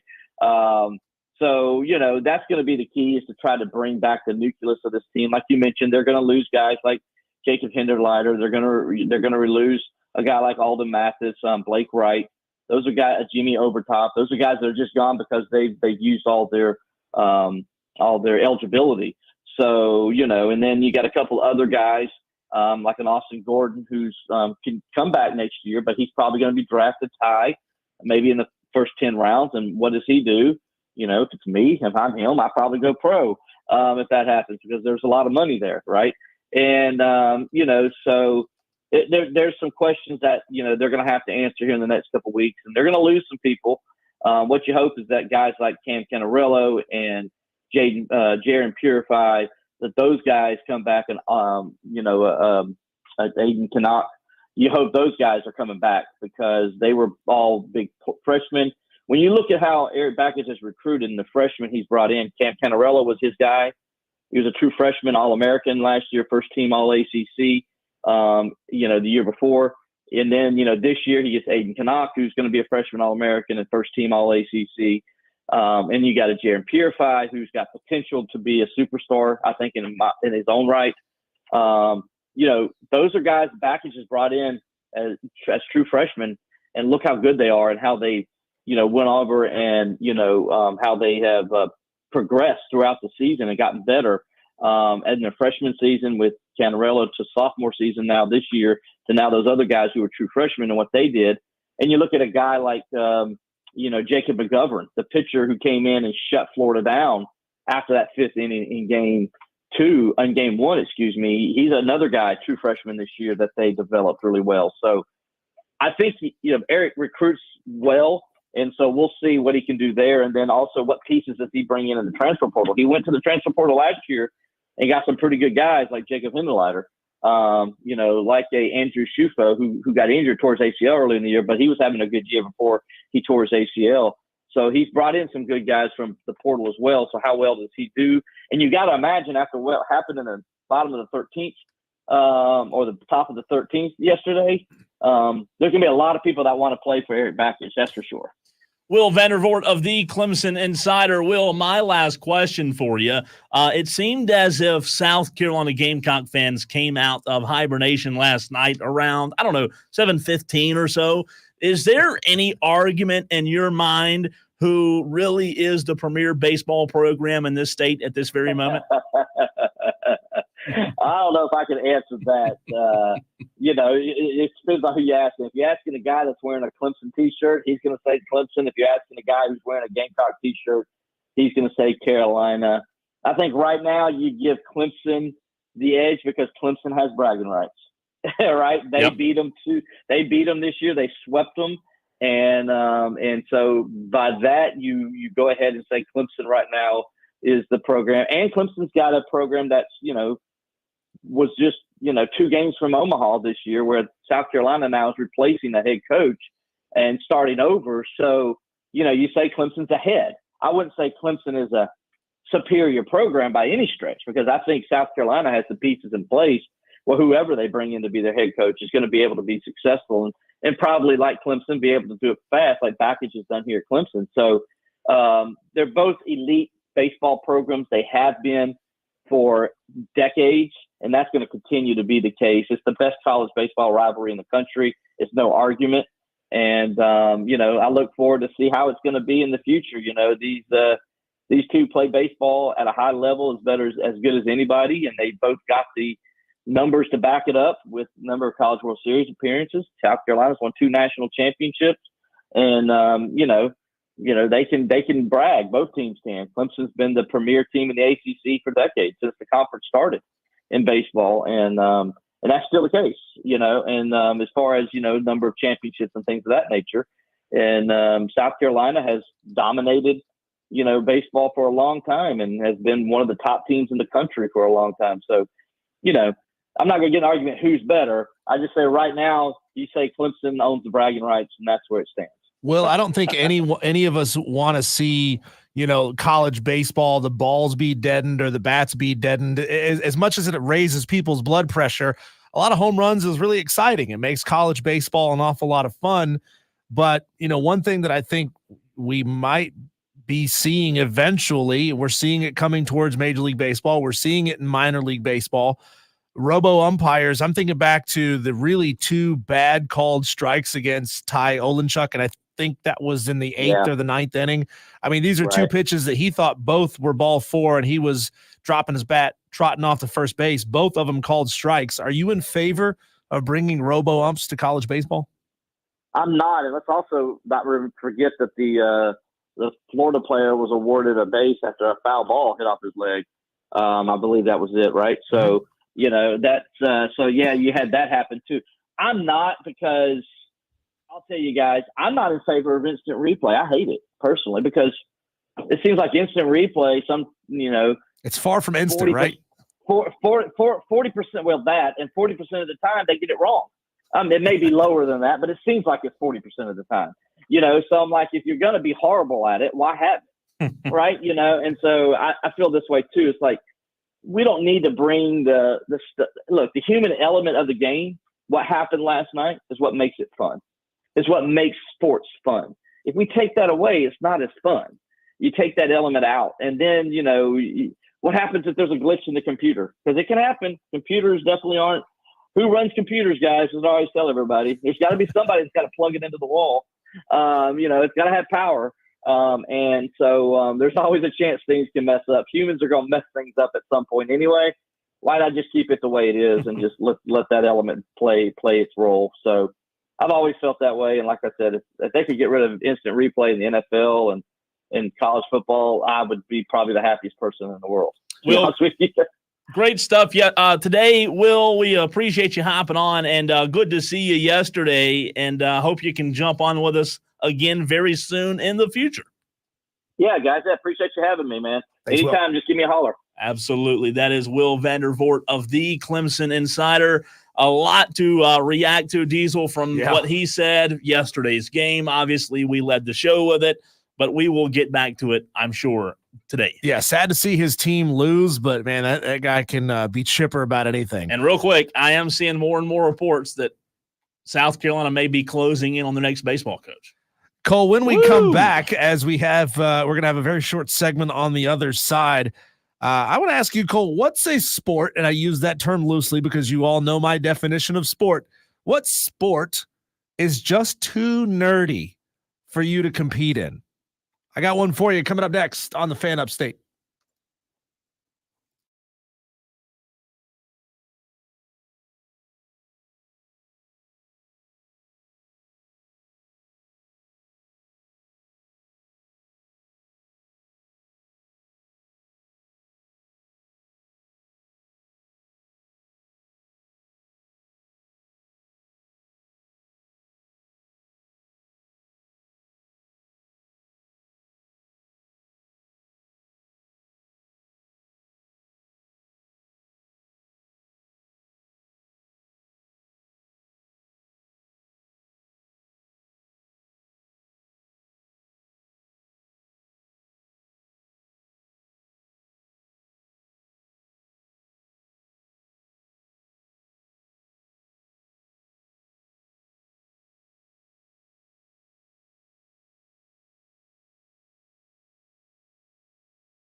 What's one of the fastest growing sports in America right now? Pickleball. Yeah. I look at pickleball and I think, man, that's nerdy as hell. But I bet it's fun. I bet it's fun to play. The question is, Cole, is there a sport, loose definition, the overall definition of sport, not my definition of sport, that you would say, that's just too nerdy. I'm not doing that. I'm not going to do that. Like, there's a lot. If you look down the full list of Olympic sports that are going to be performed in Paris this year, Cole, there's a lot of really nerdy sports happening in the Olympics. A lot of, I didn't even know that was an Olympic sport.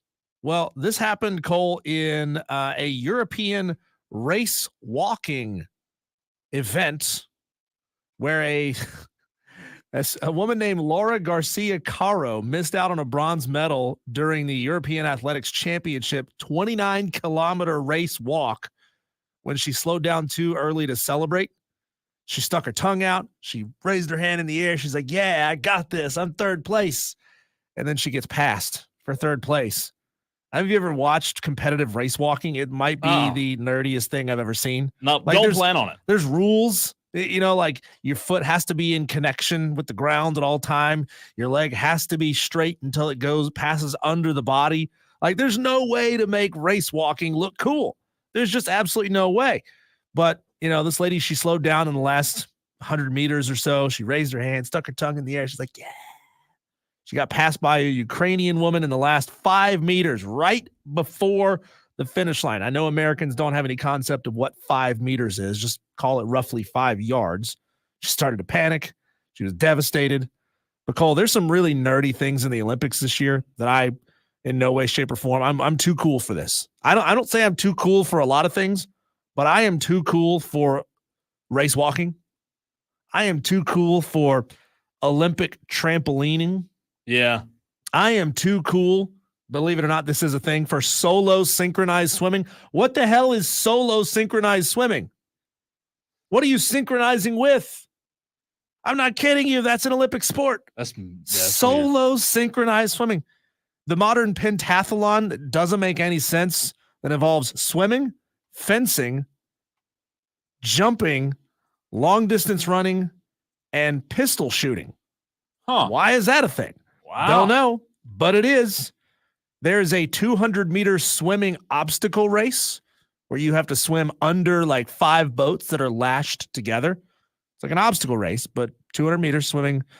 And then finally, Cole, I don't think this is an Olympic sport, but give it time. It will be. I don't know if you've ever seen this. Most of the time you just see it in like really cheesy YouTube videos or Instagram videos, but competitive hobby horsing. You ever seen that? No, I haven't. It's, you know what a hobby horse is, right? It's like the toy you might have had when you were a kid that's like a stuffed horse head on a broomstick, and you ride it around like you're riding a horse. You played Cowboys and Indians, I'm sure. Yeah. So that's a hobby horse. There is competitive hobby horsing. Wow. Yeah, where really, really nerdy white people, I think like 98% of the competitors are from Utah, and they have different categories. They have rodeo. Mm-hmm. They have dressage, like that really fancy horse riding stuff. But there's no horse involved. It's just a stick with a horse head on it. Yeah, that's not for me. Yeah, I'll it's pass. far too nerdy. Wouldn't I'll compete pass. in any of those sports. Before we hit a break, I do want to let you know that Kendall Rogers of D1 Baseball has tweeted out that Paul Marinari is expected to be named the head baseball coach of South Carolina.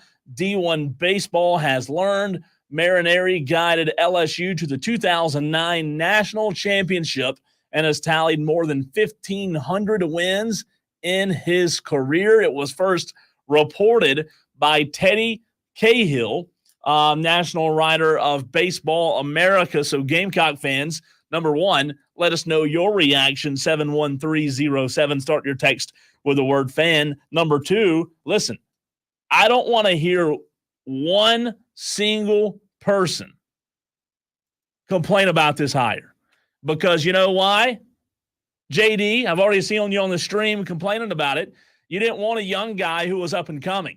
So guess what? You got exactly what you deserve. Grandpa. So Grandpa's leading your program. He's 3 years from 70. You get what you deserve because Landon didn't have SEC experience. Well, guess what? Hope you and Papa have a good freaking 2 years before he gets dementia. How did you say his name? Marinari? Marinara sauce. It's gotta be Maineri. Maineri. It's Mainieri. I have no idea. He is old AF, dude.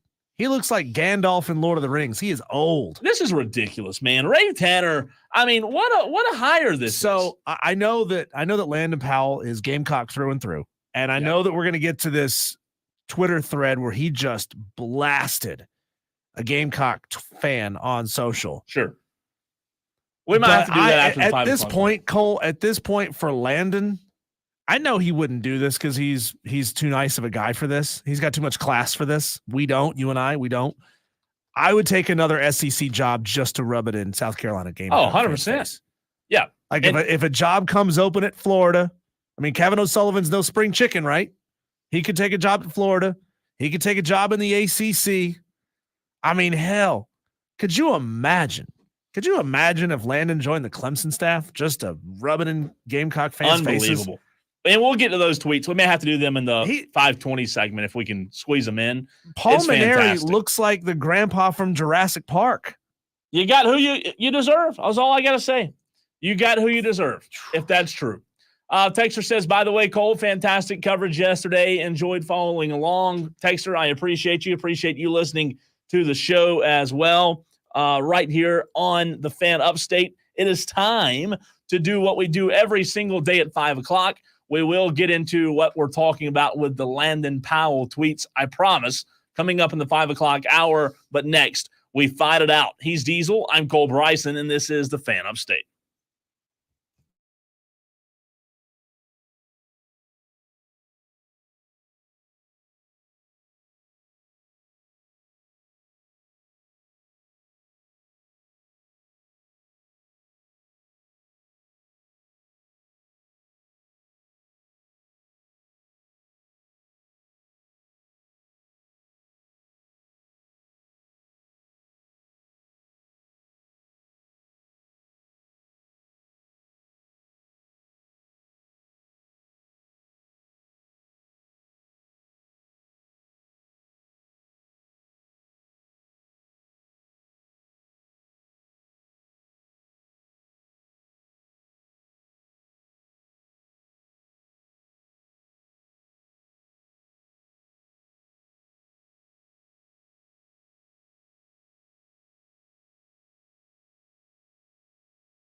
Well, the texts are already coming in on the text line 71307, as well as the stream. Fire Ray Tanner, and Fire Ray Tanner.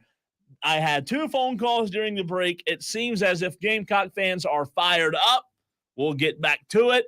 South Carolina Gamecocks are closing in on a candidate. We'll tell you more about it if you just tuned in. But first, it is time, Diesel, to get ready to debate. We do it every single day at 5 o'clock.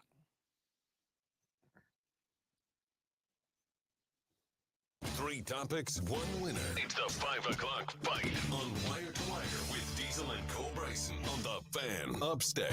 We've been having some good feedback on our Twitter about people tuning in for the very first time. So if it's your first time tuning in, want to let you know, 5 o'clock fight every day. Diesel and I have to disagree. He will pick one side. I'll pick the other. You decide who wins and who loses by texting 71307. Start your text with the word fan. We're also live on Twitter, Facebook, and YouTube. Let's get it started.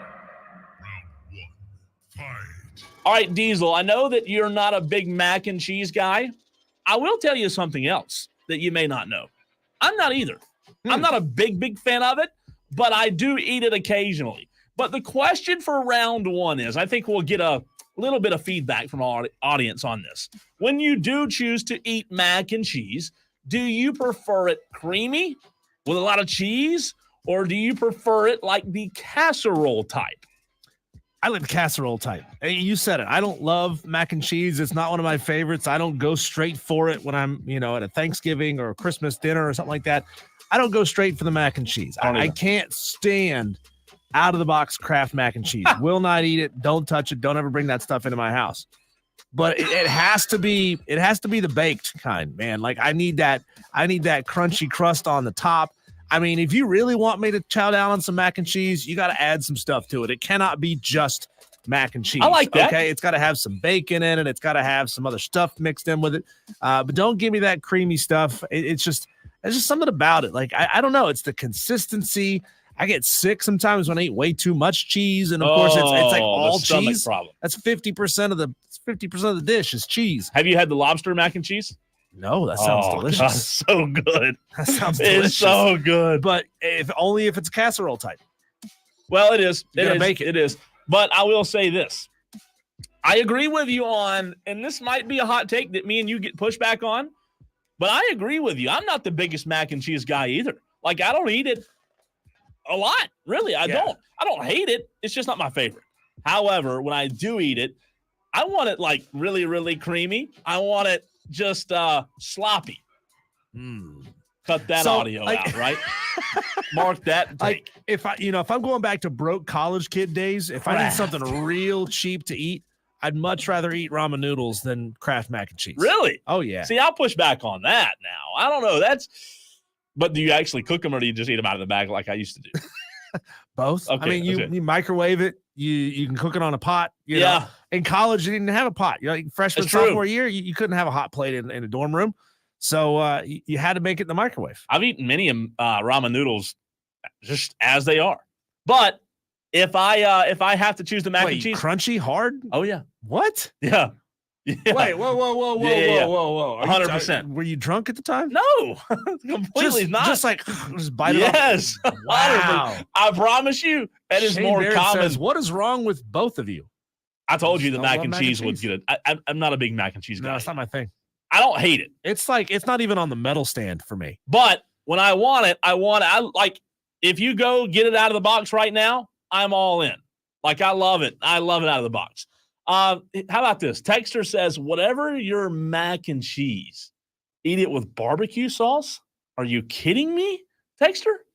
We'll have to get back to that. Is it like mayo where you put it on anything and just adds to it and it just makes it better? That's interesting. Mm-hmm. We'll get back to that. So Diesel says he prefers the mac and cheese like a casserole. I say I prefer it creamy. I like it wet.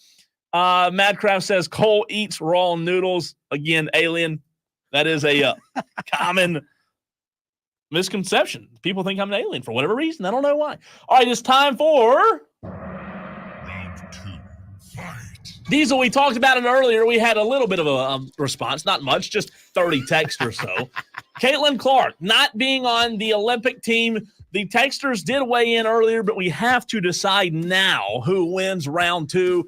Is it a mountain or is it a molehill for her being left off the Olympic team? Look, there's only 12 players that make the U.S. women's Olympic team. She is not one of the 12 best players that puts the U.S. women's basketball in a position to be dominant and to go out and win another gold. It is a molehill, Cole. She's very young in this league. She has not done enough at this point. And hey, WNBA results are not the end-all, be-all, right? It's just the sample size and the data we have right in front of us. I don't think she's done enough to earn a spot on the Olympic team. We're trying to win. We're not trying to capture headlines. We're not trying to get eyeballs from all over the world because guess what? The viewers in Uzbekistan don't give a rip who Caitlin Clark is. They're not going to tune in because Caitlin Clark is playing, okay? You need the best 12 players in the world, no matter what, women, American women on this team. Molehill. So Diesel says molehill. You said you want to win. Well, guess what? I say it's a mountain because all Caitlin Clark has done is win. What's the song? What? All you do is win. Well, all she has done is win. Like you said, no matter what. She has won everywhere. Caitlin Clark's exceptional. She's, in my opinion, the best pure shooter in the WNBA. I don't think we'll ever see a pure shooter as good as she has been on this earth. I love watching Caitlin Clark, and let's be honest, we wouldn't talk about the WNBA at all or the Olympics if it weren't. Is it true that every time she steps up in the building, everybody's hands go up? And they stay down. And they stay down. All right, I'll move on. It's not as good when you say it and not sing it, you know? All right. We can't auto-tune our voices. Not live on the radio. Oh, we can do AI. We can do the AI version of All I Do Is Win. How about that? We need to try that. So to recap, round 1, mac and cheese, creamy or casserole? Diesel says casserole. I say creamy. Round 2, Caitlin Clark being left off Team USA. Mountain or molehill? Diesel says molehill. I say mountain. That leaves one final round. Final round. Fight. Diesel, last night we saw Eric Bakich and Jack Leggett get tossed. Mm-hmm. Was this smart or was this a stupid move for the head baseball coach to allow his emotions to get the hold of him, to get it to him the way they did? It's incredibly stupid. I mean, it fired the team up. It had its desired effect. But if they'd won, Cole, and made it to game 3, they would be without both Eric Bakich and Jack Leggett. They would have the 2 leaders of this team not in the dugout. And we heard it earlier. I didn't realize this transferred from one season to the next from Will Vandervort. Yeah. Eric Bakich and Jack Leggett won't be in the dugout for the beginning of the season next year. That's correct. Because of this. So, look, it's stupid. After Bakich saw that Jack Leggett had been tossed, he needed to take a step back. You can argue your case. All these coaches know what it is that's going to get them tossed. Just don't cross that line. It was stupid. I think that at this point in the game, Eric Bakich felt like something had to be done. It was the last straw for Eric Bakich, and he was literally just upset like every other Clemson fan that was in attendance. It was an outrageous umpire show all day long, and I'm sure Eric Bakich had enough. I say it was a smart move on his part to get the team fired up, to see if that could be the little bit of juice that was needed, Diesel, to get them over the hill. However, they just didn't have the pitching to hold up. I say smart move by EB. How many times have you ever seen the umpires say, oh, you know what, coach, because you so vehemently argued your point, I see where you're coming from. Let's go ahead and reverse that call. Let's talk it out. Never. That never happens. So it was dumb for Bakich to do that. All right, if you want to suggest a fight, you can do so. Here is how. You want Diesel and Bryson to fight about next? If you've got an ass, I'll kick it. Submit your topics to Diesel at thefanupstate.com. Subject line fight on the Fan Upstate. So, Diesel, you want to go stream or text here? Which whenever you have up first. I will go on the stream, even though it's not going well for me so far. Madcraft says Diesel wins round 1 because Cole is weird. He says Cole wins round 2, so he liked your take on Caitlin Clark, said she should have been on the Olympic team. Okay. And then Madcraft says, got to go Cole round 3. I want my coach fired up and backing me up like that. Man, again, I don't have a problem with Bakich being fired up. I loved it, as a matter of fact. I'm just saying I think it was stupid because it would have cost them having your head coach in the dugout in game 3. So I'm just saying you probably needed to be a little bit smarter in that scenario. Let's see. Shane Barrett says Cole wins round 1. He likes the saucy, creamy mac and cheese. He says, I win round 2, but agree with both points of view we made. Shane, that's not what we do here. You got to pick one. We've had too much agreement. He did go with me on that one. So Oh, he's my like gosh. I see where you're both coming from, but he leans me. So I appreciate Thanks, that anyway. Shane. And then he says Diesel wins round 3 because it didn't work. So it was dumb. I like this text. Alan B says round 1 Diesel. I don't like that part of it. He says, I make a smoked mac and cheese with panko crust that is amazing. Yeah. That sounds good. Okay, texter, that sounds good. Round 2 Diesel. She will be there next 3 Olympics. Well, we hope she is, right? Unless she has something happen to her, because things do happen. She might not be playing basketball. I don't know. I'm not just saying that. We never know. But Alan did give me round 3. Thank you, Alan, for giving me 1 round. Got to win to get there. He did what he thought was best to fire up his team. Diesel, you're getting a couple of wins on the text line as well. The 262. Okay, go ahead and read them all. I'm going to read every one of them. 262 says, Fan, Cole is a psycho for eating hard ramen noodles. Diesel round 1, Diesel round 2, and Diesel round 3. Clean sweep. How does that happen? Yeah. I mean, It's called being right. Oh. I did not get a response from the 975 on round 3, but he did say Diesel wins round 1 and 2. It doesn't really matter at this point, Cole. You've already lost. Let's see if there's any more. I'm trying to find one. You want a Let me moral find victory. one. You want a moral victory here, Let me don't you? found one. 262 says Molehill. All right, not that one. Let's see. 864421 says y'all are buffoons. Mac and cheese rules. It's not the best. I could pick 5 other sides right now that are better. 3. I mean, we are in the South, Cole, where people, they pass their mac and cheese recipes down in their wills. Yeah, I get it. Like people take this very, very seriously. It's just not my thing. The 432 says college at 2 a.m. with no butter or milk. Just boil and add water. Your state of mind will think it's amazing. I've done that. I've done that. This Blank Daddy on the stream. Oh, he's done. He says, I'm fed up with it. Check out my new name in protest. He used to be Spur Daddy. He's not Spur Daddy. He's taken the Spur out of his username, and he is just Blank Daddy. The South Carolina Gamecock fan base, Diesel, has reached a all-time low. Ooh, here's what we need to do, Cole. We need to fill that blank. We need the Tolos to suggest a new Twitter, the first half of Spur Daddy, the artist formerly known as Spur Daddy's new handle needs to be Blank Daddy. This could go into some really weird places. Oh, man, I've got some good ones already. I've got some good ones. I think it should be Bakich is my daddy, Spur Daddy. How about that? Can you change it to that? Madcraft says, out of respect to myself, I can't go around calling you daddy. He won't call you daddy. That's a good point. It's a good point. Texter from the 865 says Crunchy Mac. So you win, I think. Right? I think. Yep. Crunchy Mac. I don't know about Crunchy. Molehill, stupid move by Bakich. So another clean sweep for Diesel. Texter from the 803, Diesel says, my grandma used to make that kind of mac and cheese, so Diesel gets round 1. No, he says Diesel reminds me of my grandma. Oh, I haven't gotten there yet. Diesel reminds me of my grandma. Round 2, Diesel, he's on point. Just win. And round 3, Cole, when I want my employees fire up, I go nuts on the district manager. We appreciate the text there. How about we fill that blank with a Hoosier? And then that way he's Hoosier Daddy. Hoosier, I like that. Yeah, that's a good how one. about that?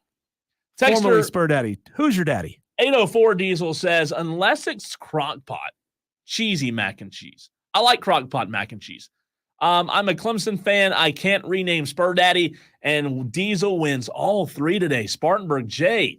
Diesel has paid off a lot of Tolos. Oh, I like that one right there. Shane Barrett with a good suggestion. Tolo Daddy. That's a good one. What's TOLO stand for? Turn it on, leave it on. You know, we had a lot of listeners asking us over the past couple of days what that meant. And that just means there are more people tuning into the show. Yeah. And while we have the interaction, while you guys are here, I want to tell you something. No breaking news or anything, but we had a huge reaction. What was it? Friday, I believe, at Thornblade. About 4:20, when we talked about the Tolos wearing the crown. Well, there have been a lot of conversations on the text line over the last couple of days about what Tolo wears the crown. I have bad news for you, but I also have good news for you. Diesel, the bad news is we've had good interaction today, but nobody's came in with a strong enough No point. crown-worthy? No, nothing crown-worthy today. And this thing resets every day. Correct. Every It does reset. If I had to give it to someone, I'd give it to Shane because he said Tolo Daddy. So he's using the branding of the show, right? But we've got to have some stronger opinions. That includes text messages, calls on the Renewal by Anderson of the Carolinas fan phone. Listen, we appreciate your feedback, but Diesel and I, we say crown. You got to come in with some strong takes, strong opinions. One of us, we wear it. It's a proverbial crown. We both wear it, and then you have to take it off our heads. Now, I don't know. I might have to take that back, Diesel. Spur Daddy changing his name on YouTube. That's pretty good. I mean, that's pretty good. I like, Spur Daddy says he came up with Tolo Daddy. I'm sorry. Didn't mean to give the credit to Shane there.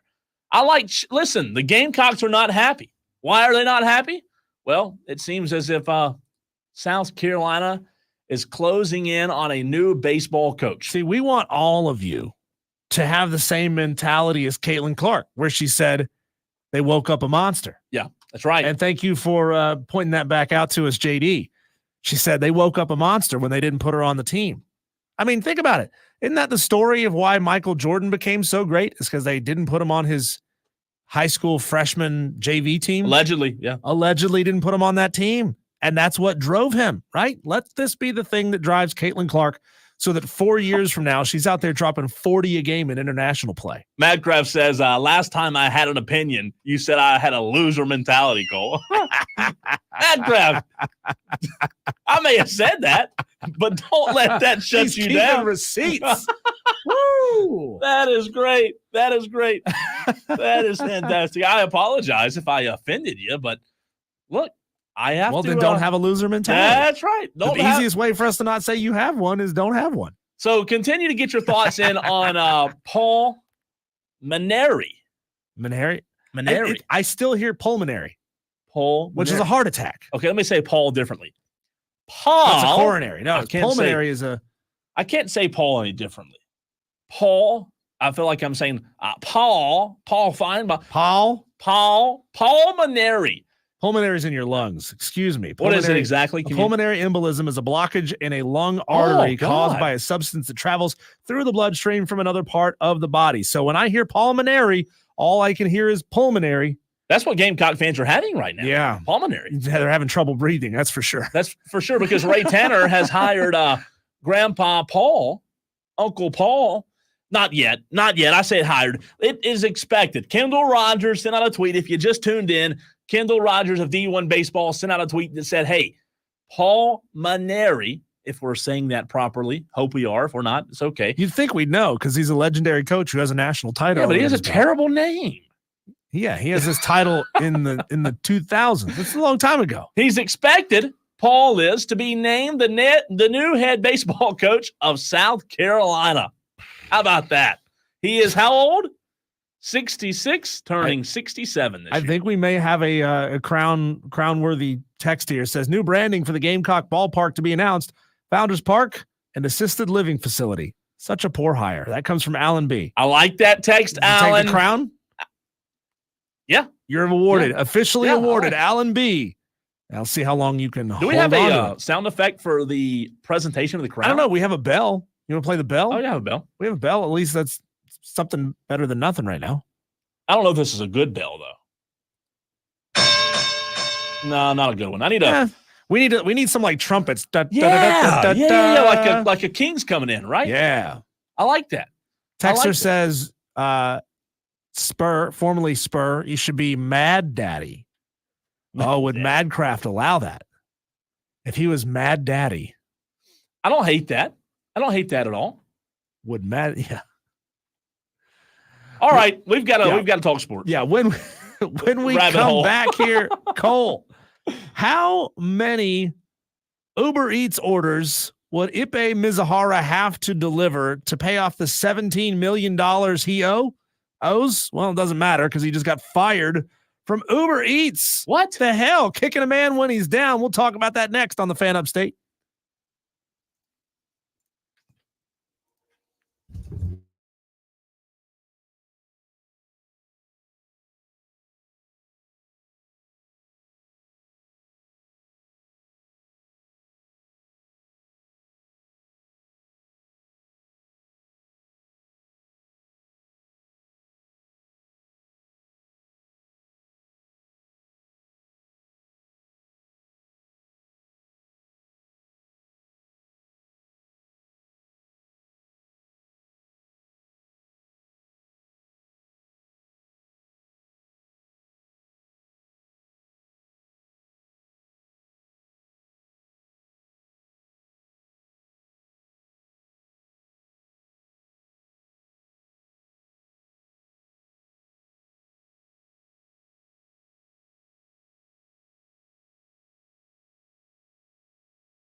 Don't pull a muscle reaching for those headlines, Uber Eats.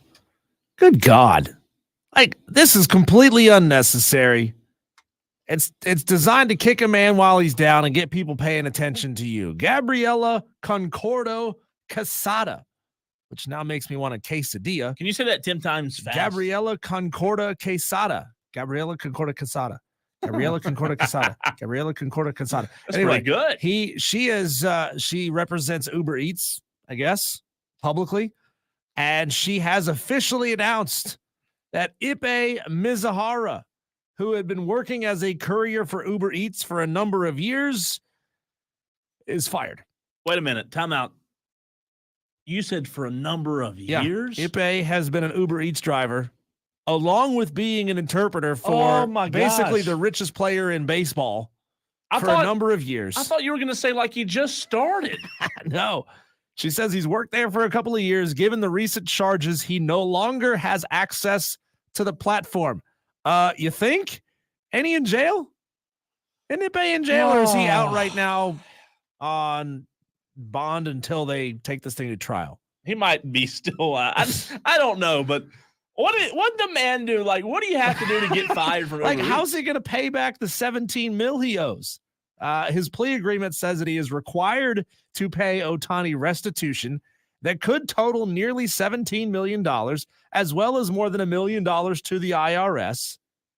How is he supposed to pay off that money if he can't deliver for Uber Eats? Yeah, that's bogus. I looked it up, Cole. As of 2022, Uber Eats drivers, and anybody in our audience whose side hustle is Uber Eats, let us know what the number is now. But as of 2022, it said here that Uber Eats drivers were paid on average about $9.50 per delivery plus tips. Wow.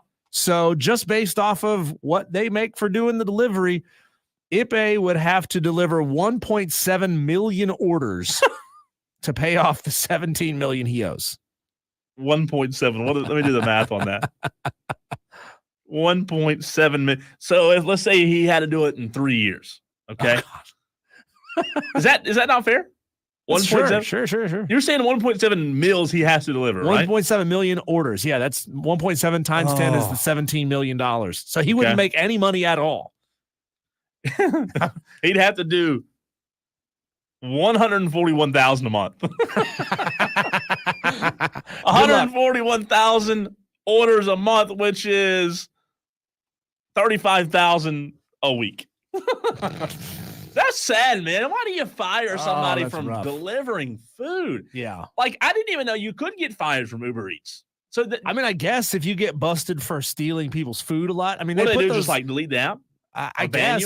I mean, they ban you from being on the app, and then I don't know if they share like a database, Uber Eats and Grubhub and all that. Like, do they share a database? If you get fired, for example, for stealing or tampering with somebody's food on Uber Eats, do they pass that along and you can't work for Grubhub now too? Would that be an all-time low of lows to wake up one morning, reach out of bed, grab your phone, open your app?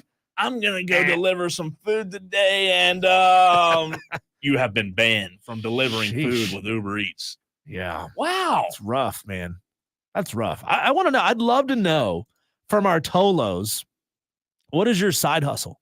Like, you know, everybody's got one. Yeah. Everybody's doing something to make it. Yeah. Everybody's doing a little something on the side to make money. I know, Cole, you own your own business installing security systems. Sure. Yep. But that's not really a side hustle. I mean, you could almost say that this is your side hustle. You weren't supposed to say that on the radio, Diesel. That wasn't supposed to be said, but you said it, not me. No, I mean, everybody makes a little money on the side, you know. I mean, I could have told the world that you sell feet pics on the internet. I've thought about it. Yeah? You have? I have thought about it.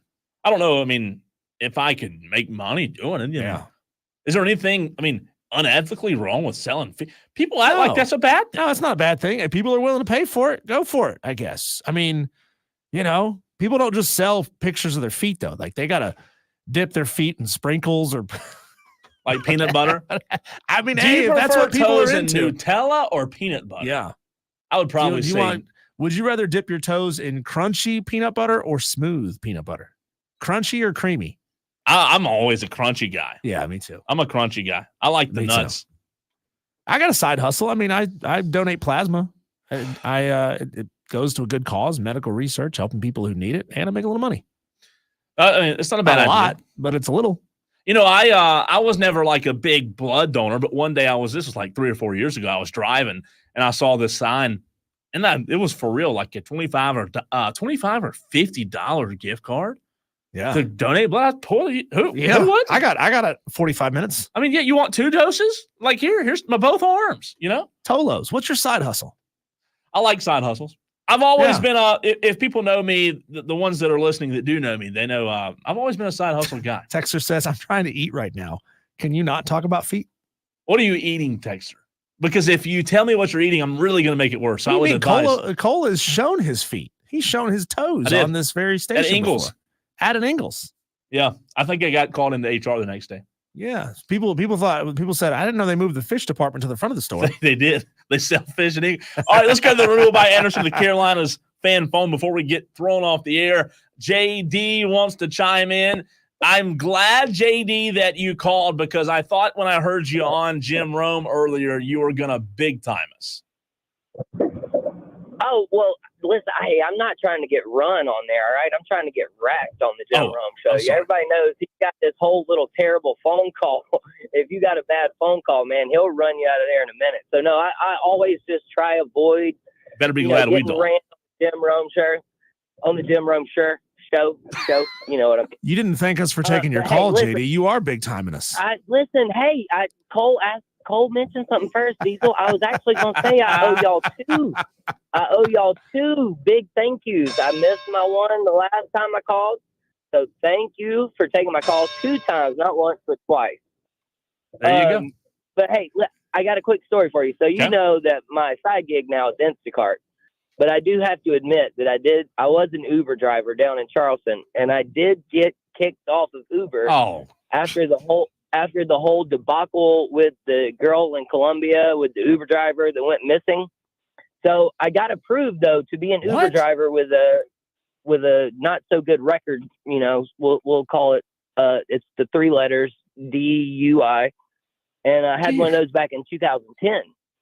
But I got approved to drive for Uber. I had like a 4.97 rating. I was good to go. And so one day I logged on to try to drive, and they were like, nope, you're under review. And so after they placed everybody under review, though, I got thrown off of Uber. And so, hey, shout out, though, to Cole showing his feet. Give me smooth peanut butter. Hey, this show has gone off the rails. Like, where did that just go with a lady getting abducted? What? Yeah, you don't remember the whole girl from what Columbia? Do you know about that girl's What did it have to do whereabouts? with you and why the app got deleted, though? Because so Uber, she thought she was getting into an Uber driver's car. She thought she was getting into an Uber driver's car. Yeah, but what does that have to do with you? That's what we're trying to figure out, JD, is the connection Uber, between that and you. As a precautionary measure, Uber reran everybody's background, and mine was eliminated. Trust me, I have no relation to any women going disappearing anywhere. Is your real last name Colehep? All right, I was just calling to tell a story. Y'all have a good one. God. This has gotten terrible. He's like, I sound worse and worse the longer I stay on the show. I got to go. This has gotten. I mean, how did we get here? Good God. I have no idea even where. Like, what do we do now? Just go to break? Texter says new pitching coach for South Carolina is Phil McCracken. Nice. Texter says my side hustle is selling fine cigars. Come get some. I like smoking a fine Where cigar at, now and again. Texter? If you don't mind, we won't read it, but let us know if they're that good. Maybe you should just do that as your main business. That's intriguing. That is really interesting. Texter says my side hustle is turning pens on a lathe. Pens, like writing pens. Like, what are you talking about? What did he say? Pens on a pens on a lathe. It's like where you turn a lathe and you make baseball bats on a lathe. You make all kind. What do you mean SR-71? Huh? See, I'm not familiar with that. I'm really not.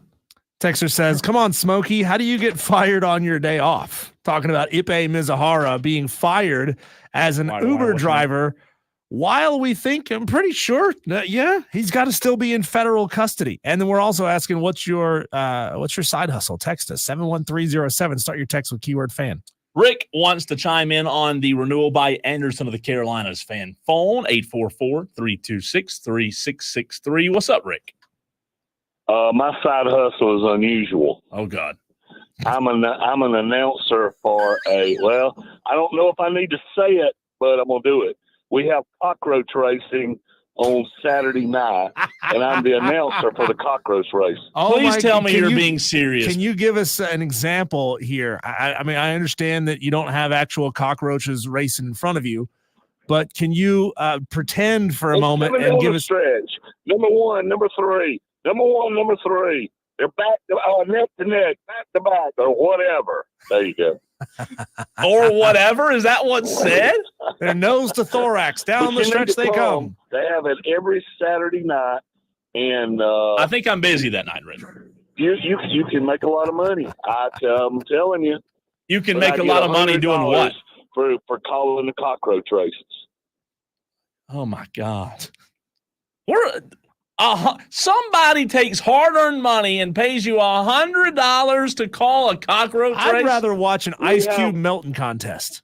We have 12 cockroach races, and I call all 12 of them. Can you tell us? I'm telling you, they pay me $100. I love it. You make $100 on this. How much money would you say is gambled on these things? Oh, let me see. Because the texter right here wants to know. I've seen a $5,000 bet on one cockroach race. No way. Way. God dang, Spartanburg County is a place. Did he say? Don't throw us under the bus like Rick this. from Spartanburg. Rick. Is this in Spartanburg, Rick? No, this is Greer, Rick, and we do it at Sugar Tit. So you can drink. Of course. No way. That's not a. Oh my God. You can do what? Say that again. It's called the Sugar Tit Cockroach Racing Circuit. And you can do what? You can drink liquor. We serve hot dogs. You can have liquor from the. It's close to the the Sugar Tit Brewery. I mean, you got it made. Betting on cockroaches. I mean, they have numbers on the back of them. Oh my God! Can you ensure that no cockroaches are hurt in these races? I've seen them get mad at each other, but they have their own separate lanes. Well, I hope so. And the lanes are about 50 feet long. It's just hard to get the cockroaches running sometimes. Now, Rick, I'm telling you, you just opened up a can of worms here because we've got multiple people texting into the show right now wanting to know. Texter says, "Where do I gamble on cockroach racing?" Another texter says, "Asking for a friend. Where do they live stream this, and how do I gamble?" So it may be time, Rick, to do y'all have Facebook Live? To go a little more. They do have Facebook Live, I think. I don't know. I just announced it. Okay, you asked for what I do to make my money, and I sell the hot dogs. So I mean, I would have probably led with that. You sold hot dogs. Texter asked, "What the bleep is going on?" There is actually. You need to show up, Diesel. I want you to. You can be the guest speaker. I'm in. I am in. You don't understand how in I am. I would go, but I'm busy that day. Come on, Cole. Rick. Is it because it's not a real sport? We've got to take a break before we get fired. Rick. Thank you. Thanks for the call. Rick is the star of the show today. God. Texter says Rick from Greer and JD both got DUIs at the same time. Jeez. Texters. Please, don't make this worse. Y'all are supposed to help. Texters, this is the best segment of the show today. Did Rick win the crown just now? He did. Yeah, Rick is the man today. Sorry, the texter who said that South Carolina Gamecock Founders Park was going to be renamed for an assisted living facility. But Rick just took it. I know what I'm telling HR tomorrow. This conversation never happened, by the way. We get in trouble. All righty. On that note, ladies and gentlemen, we've probably got to take a break. I would say it's highly suggested. Sports talk on the other side.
Why was there 18 seconds of dead air, silence to start the segment? Well, Cole and Diesel were called in the HR. Still in shock.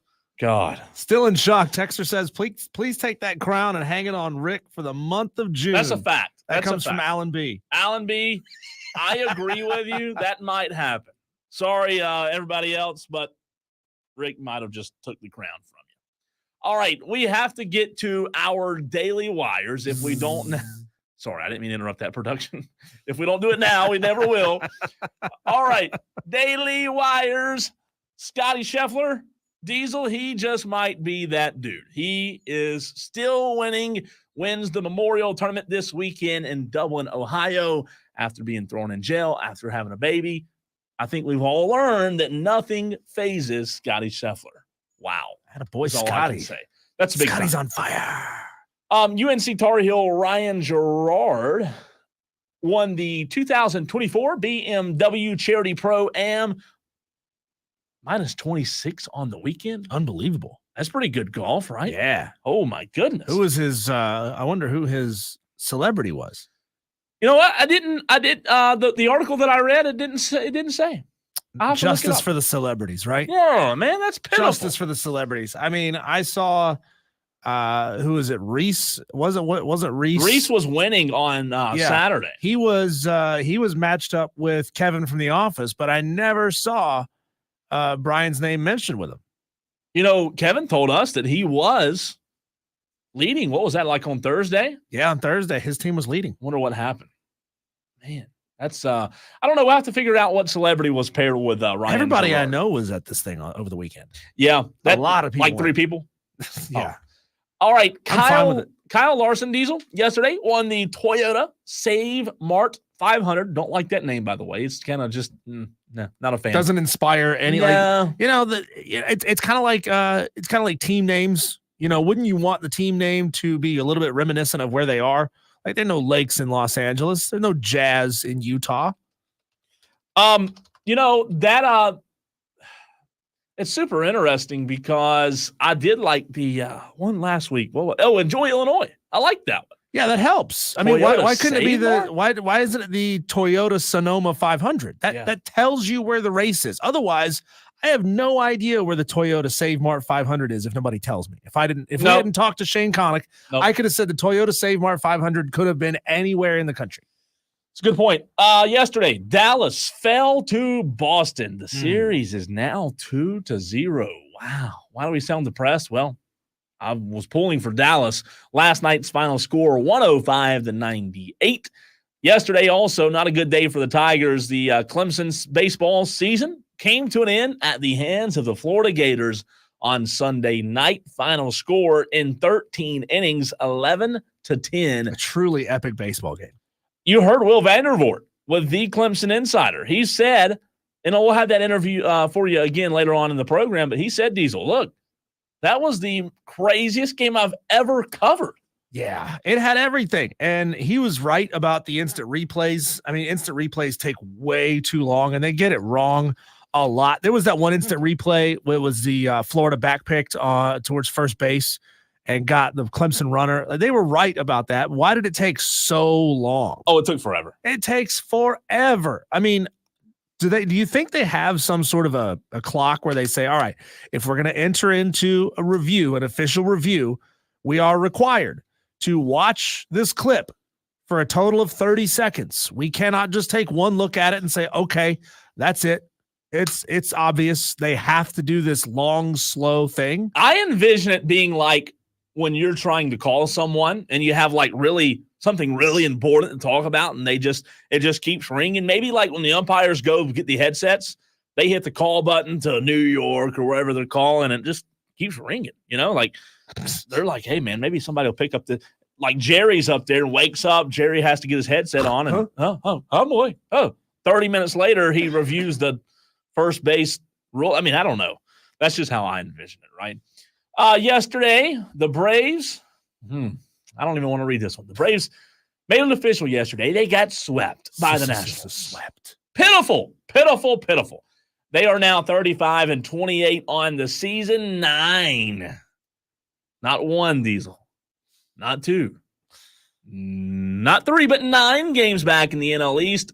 The good news, Braves fans, the good news is they don't play today. You can't lose. You can't lose. Hey, coming up tomorrow, we're going to bring on Jake Mastriani of Locked On Braves to talk about it. We were going to have Jake on today, which is our normal every other Monday Braves hit from Jake Mastriani.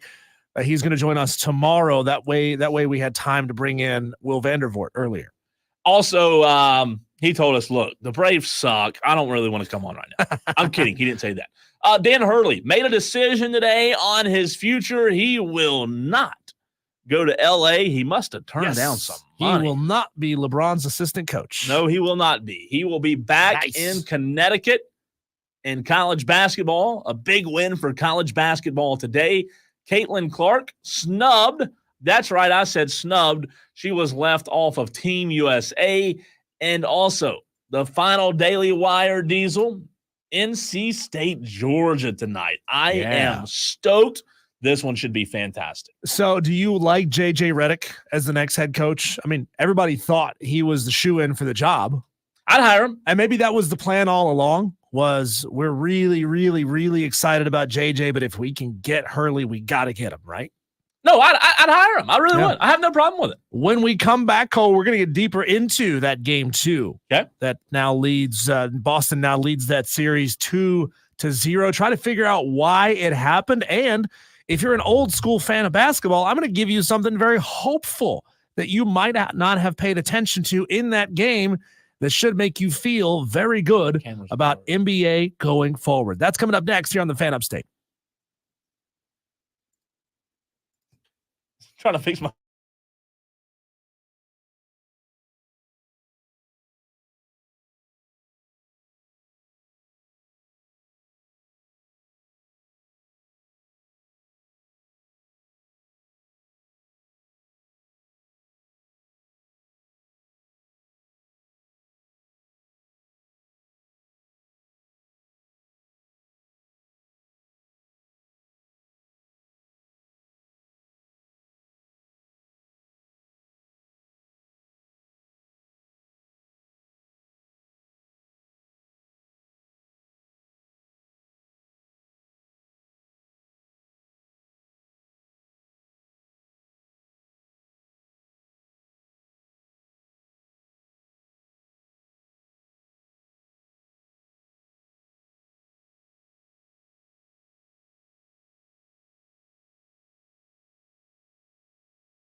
Celtics 105, Mavs 98. Is this series done? I think it's pretty close to being done. I think there's a real good chance, Cole, that the Mavs are cooked. They get swept in these NBA finals. Game 3 is Wednesday, so we're not going to have to wait too terribly long to figure out just how deep of a hole the Dallas Mavericks are going to find themselves in. But it's very simple to figure out what's going on in this series. Boston just has way too much firepower, and Dallas is playing a two-man game. Well, technically, they're playing a one-man game because Kyrie Irving ain't showing up. No. I can't figure out what's going on with Kyrie. He is a 25-point-per-game average scorer, and he's only scored a total of 28 points in this entire series. Scored 12 in game 1, scored 16 in game 2. Look, game 1 was pretty much out of reach for the Mavs. But if Kyrie scores his average, Cole, they win the game last night. Yeah, so Kyrie Irving has not been relevant. He's not been series. Good. I will say that to answer the question, is the series over? In terms of big picture, I do think it's over. I think the Boston Celtics are the better team. Now, I do not think that they will get swept. I think Dallas is too good not to win a game. I think they'll win one, maybe two. The reality of it is all it takes, and again, I know this is easier said than done, but all it will take is Kyrie Irving at home on Wednesday, getting into a groove, figuring things out, him and Luka getting hot just like they were during the first 2 rounds of the playoffs, and I think Dallas is right back in it. He is now 1-12 since he stomped on Lucky. Yep. 1-12 against the Celtics and stomping on Lucky. So Kyrie Irving will have to figure out how to, number one, be a threat from behind the three-point line, because that's something that he has not been in this final series. Also, he's getting to the rim, but he's just been like just kind of nonchalant. I don't know that the series is necessarily over. Like, I'll say this. Boston did their job and won the first 2. If Dallas does their job and defends home court, if you tell me that Dallas wins game 3, which, by the way, I was wrong because I told you on Friday that Dallas would win game 2. If you tell me that Dallas wins game 3 on Wednesday, I do believe there's a good chance that him and Luka can get some energy and create some consistency, because there has been no consistency between him and Luka. So it's a long shot. Yeah. I just don't see it happening. Well, I pointed out in game 1 that all 5 of Boston's starters scored double digits, and Kristaps Porzingis off the bench scored 20 in that game. In last night's game, all but one of Boston's starters scored in double figures, as did Kristaps Porzingis off the bench. Al Horford, the only one who didn't. But when you look at the box score, I mean, it wasn't a bad performance from Dallas. They scored 98 points. All 5 of their starters scored double-digit points. You would think that would be a fairly good effort. But again, when you're playing the type of team that Boston is, you got to come at it with more than one guy. What did Luka score last night? 30-something? Yeah, he's good for points? that every game. Triple-double last night. 32, 11, and 11. He was the highest scorer and he was hurt for Dallas. Drew Holiday scored 26 points and 11 rebounds for Boston. And what I'm finding really interesting about this, Cole, I don't know if this is psychological warfare that's going on. I don't know where exactly this is coming from, but people are trying to drive a Drew Holiday-shaped wedge between Jason Tatum and Jaylen Brown in these NBA finals. Why? I'm not really sure. But in this audio here, Drew Holiday addresses this misconception that he has some sort of preference for one of those two guys. I feel like people kind of took that out of context, and I've been hearing that I prefer JB over JT, and that's not what that was. I like to praise my teammates. I like to praise my teammates when they're playing well, and I feel like that's what I did my best to do. When I got here, JT was the first person to text me. I already know that and both of them know how I feel about them, how I feel about them as players. But to compare them is something that I would never do because they're two completely different players, as well as being on the same team and the things that they've done in this organization and the things that they've done against me as an opponent. I feel like how they play together and how they work together is something that is sacred. One thing I will say, what are people trying to do? Well, I think at this point they're just reaching a little bit, kicking up drama. Yeah, they're trying to. I'm not buying it. I don't see any drama there. And look, the bottom line is the team that's losing is the one that's trying to do it. I'll say this. One other thought on Dallas. One more thought, rather. Derek Lively, for as good as he's been this season, for as good as he was in the postseason, it may seem as if the lights are too bright for him, being a rookie, being a guy who doesn't have any experience in an NBA Finals. He just hasn't had it. They have had 0 lob threats. They've had 0 attacks at the rim with Lively, and he was a big part of them getting to the NBA Finals, not only offensively but defensively, and he just hadn't been there. 2 points last night, not going to get it done. Maxi Kleber had 0 last night. He was awful last night in the 16 minutes that he played. So when you have Lively and Kleber on the floor together and they account for 2 points, you're not gonna win games. Dallas's bench, we said it on like last Wednesday. Boston's a deeper team. Dallas doesn't have a bench. They beat a really good Minnesota team who beat Denver, but when you look at the bench for Boston, man, there's just too much firepower. Yeah, Dallas at this point is Count Adamar from the movie A Knight's Tale. How would you beat him? With a stick while he sleeps, but on a horse with a lance? That guy's unbeatable. And that's what they're trying to do. They're trying to drive this wedge in this team right now, and it's not going to work. Cole, it sure as hell hurts when your star is not playing like a star and you're giving up a lot of turnovers and they're scoring a lot of points off of those turnovers. Dallas turned the ball over 15 times last night. Boston scored 21 points off those turnovers. But I'm going to tell you, Cole, I think what we're seeing right now with the Boston Celtics, and this is what I got to in the tease in the last segment. If you are a fan of unselfish team basketball, watch these Boston Celtics right now. That is who they are, Cole. They are building something in the mold of old school basketball, unselfish old school basketball. And it's virtually unbeatable when everybody on the team can pass the ball, can dish it and get assists, and then everybody's scoring double digits on your team. You can't beat that. You can't, because they're playing at such a high level right now and playing such unselfish basketball. It's fantastic to watch. Texter says, yes, Kyrie has been non-existent. Can't disagree there, but think he shows up in Dallas. I don't know if they even it up, but Kyrie balls next game. Texter says Boston played a terrible game and still won, which I agree with, Texter. Another one from the 203. Tatum certainly does not care. Listen, the bottom line is, as much as we talk about Lively and all the other storylines with the finals, the bottom line here is Kyrie Irving is getting paid $38 million a year.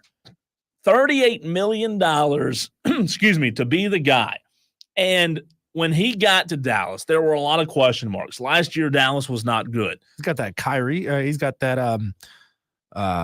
He's got that Kyler Murray money. This year, obviously, with the addition of Lively, this Dallas team was a different team. And you know what? They listen. This has not been a bust. Kyrie has been a huge addition to getting Dallas to the postseason and to the NBA Finals, because the reality of it is Dallas isn't playing in the finals without Kyrie Irving. However, I say this all the time in football, especially with my NFL team. When the lights are brightest, Diesel, your stars, the one that you're paying the big bucks to, and maybe this is just a Dallas problem because it happens in Arlington as well, but the guys that you're paying the big money to, when the lights are the brightest, they better show up. And the bottom line is Kyrie Irving, when the lights have been bright this final series, he has not shown up. And I don't know what it is. I don't know if it's mental. I don't know if Boston just has his number, if it's a matchup issue. It may be all of the above. but he's got to show up in order for them to have a chance because Luka can't do it on his own. Derek Lively, Maxi Kleba, those guys are just, non-existent as well. When you're paying a guy $38 million, there's just no excuses, man. Like I give the Dallas Cowboys a lot of heck during my dreaded football seasons because in the playoffs, it's a common theme every year for Dallas. The stars, when the lights are brightest, the stars don't show up. The ones who are making the salary cap an issue, the ones that are getting paid the big bucks, when those lights, bright lights turn on, they just check out. And again, I hate to be that way on Kyrie because I do like Kyrie, but man, you're making $38 million a year. You got to show up, dude. Yeah, I mean, I don't have a whole lot of thought process in common with Kendrick Perkins. I think a lot of his analysis and his takes are far too simplistic that don't really tell you anything anyway. But he's dead right. Last night, 20 hours ago, he tweeted Kyrie hasn't made it to the finals yet. He's not there. He's not showing up. Luka is a bad MF. Guess what, Kendrick? We already knew that. The stage might be too big for the rookie Lively. He's a rookie. What do you expect, Kendrick? I mean, whatever, man. But you're right. You're right about Kyrie not making it to these finals. I just think that, like, when you look at Boston, I'm not taking anything away from Jason Tatum because, look, he's a great player. He's probably going to be a Hall of Famer. But, like, they have Robins. Like, they have guys that can go and be consistent and help Batman out. And yeah, Kyrie is Luka's Robin when he wants to be, but it's not consistent. And you know what? You're not going to win games that way. Boston's just, look, they're deeper and they're more talented. Like, you've got to be more talented 1 to 5. Dallas may have the best player in Luka Doncic, but guess what? You've got to be better 1 to 5, and Boston's better 1 to 8 right now. Yeah, this reminds me, Cole, of more 90s basketball when you had a whole team and every player on that team had a role and they knew what to do. Everybody could score. This reminds like the Warriors. This reminds me of the Warriors. This reminds me of the 90s Bulls, teams that were deep across the bench and could beat you no matter who was on the court. This is not LeBron era. Let's get 2 players and a bag of potato chips out there and everybody get out of these 2 guys' way. And it feels like at this point, the Dallas is stuck in that 2-man era. They got a great 2-man. Well, they got 1.5 men right now, but at their best, they've got a 2-man rotation. Yeah, they do. And at their best, they have to have their role players step up, and they haven't this finals. Listen, one note. You ask if the series is over. I think ultimately Boston wins. However, it is very important to remember that in 2021, Boston had a 2-1 lead over who? The Golden State Warriors. They had the Warriors right where they wanted them in 2021. And Boston goes up 2-1 after it was tied 1-1. And you think, man, Boston 2-1 lead. All they got to do is win 2 more, and they beat the Warriors. Well, guess what? They squandered away a 2-1 lead in 2021 to lose to the Golden State Warriors. So I'm not saying like I'm expecting Boston to choke again. I'm just saying it has happened before. But Texter, listen, from the 203, I agree with you. Kristaps is the game changer. He's the one that is really allowing this team to play as freely as they are. Wire to Wire with Diesel and Cole Bryson, and here in the renewal by, here in the Ingles Market Studios. You want to call in and talk NBA Finals? Now's your chance to do it. We got about 3 minutes left on this topic. 844-FAN-PHONE, 844-326-3663. Text us at 71307. Start your text with keyword fan, or jump in the comment section on Facebook, on Twitter, or on YouTube. You Tolos can chop it up, not just with us, but with other Tolos as well. It's a community over there. Texter from the 803 says Kyrie is an animated series Robin. Only shows up in certain series. Kyrie needs to be 60s Robin, where he shows up in every episode. That's a good take, Texter. Cole, you remember how dark the Dark Knight series was? Yeah. I saw a YouTube video once, and you guys might have seen this before. It's the Dark Knight Batman teamed up with 60s Robin, and Bane starts beating up on Robin, and it's so uncomfortable to watch. This Robin who's just swinging from pipes and saying kablowie and silly things like that, just get his ass beat by modern Dark Knight Bane and just getting punched again and again. Yeah. And again and again and again and again And and again. again and again. And that's what's happening in this series is Batman needs a dog, you know? And He needs a Boston, real Robin. the bad thing is, like, if you were going to get Boston, like last night should have been the night. I know Luka was hurt, and you know he was. It was very evident, like you could see that he was hurting, but they didn't play the best last night. To put a bow on it, I I'll appreciate say the fact that he was out there playing and he still dropped 32 even though he was hurt. Yeah. That's shades of the MJ flu game. yeah, he well, you got to win. Pizza upset Gotta Summit win. pizza game. Yeah, made up flu, coward. Anyways, don't get me on that rabbit hole. Listen, to put a bow on it, I think Boston wins now in 6. I do. I do think they win in 6. I'm not sold on the sweep. Dallas is too good, in my opinion. Listen, I could be dead wrong, but Dallas, in my opinion, is too good to let them go over there and just get swept. I just don't see it. At home, they're going to play good. Kyrie, at some point, has to show up. And look, the bottom line is if he does show up and wins a game and they come back home for game 4, Dallas is right back in this series. So you're saying at this point, what you've seen, you're calling Boston in 6. Yeah, I think I'm calling Boston in 5. Well, it might be. I think Dallas gets one in Dallas, and it better be Wednesday night. If they don't get a win Wednesday night, this is a sweep. This is over. I don't love their chances. I mean, I love to sit here and say, yeah, Boston or excuse me, Dallas can do it. But man, at the end of the day, they've got to have more than one guy show up. All right. Speaking of one guy showing up, 3 guys, 4 guys, 5 guys, 5 umpires showed up and showed out last night in Clemson. We'll talk to Will Vandervort of the Clemson Insider next.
A lot of thoughts and reaction coming in on our text line about some news that South Carolina may be targeting Paul Mainieri, the former LSU coach, which is quite fascinating. I do not know what the initial reaction will be, but I can tell you I do not think it'll be very elated. I could be wrong.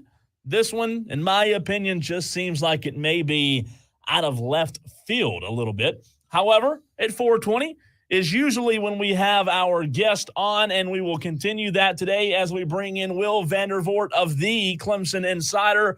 Will, we appreciate you coming on, first of all, man. But, you know, it's like I said last night on a video I posted on our social medias, the sad part about what happened yesterday is the game itself will not be talked about as much. Now that you've had, 12 hours or so to sleep on this, chew on it a little bit, what's Will Vandervort's reaction to what you saw yesterday in Clemson? Well, it was probably the craziest game I've ever covered, to be honest with you, from the 18-minute delay after the altercation between Jack Caleon and Clemson's Nolan Naraki, and then it turns out the guy who really didn't do anything in the whole thing was the guy tossed at Jack Crichton of Clemson.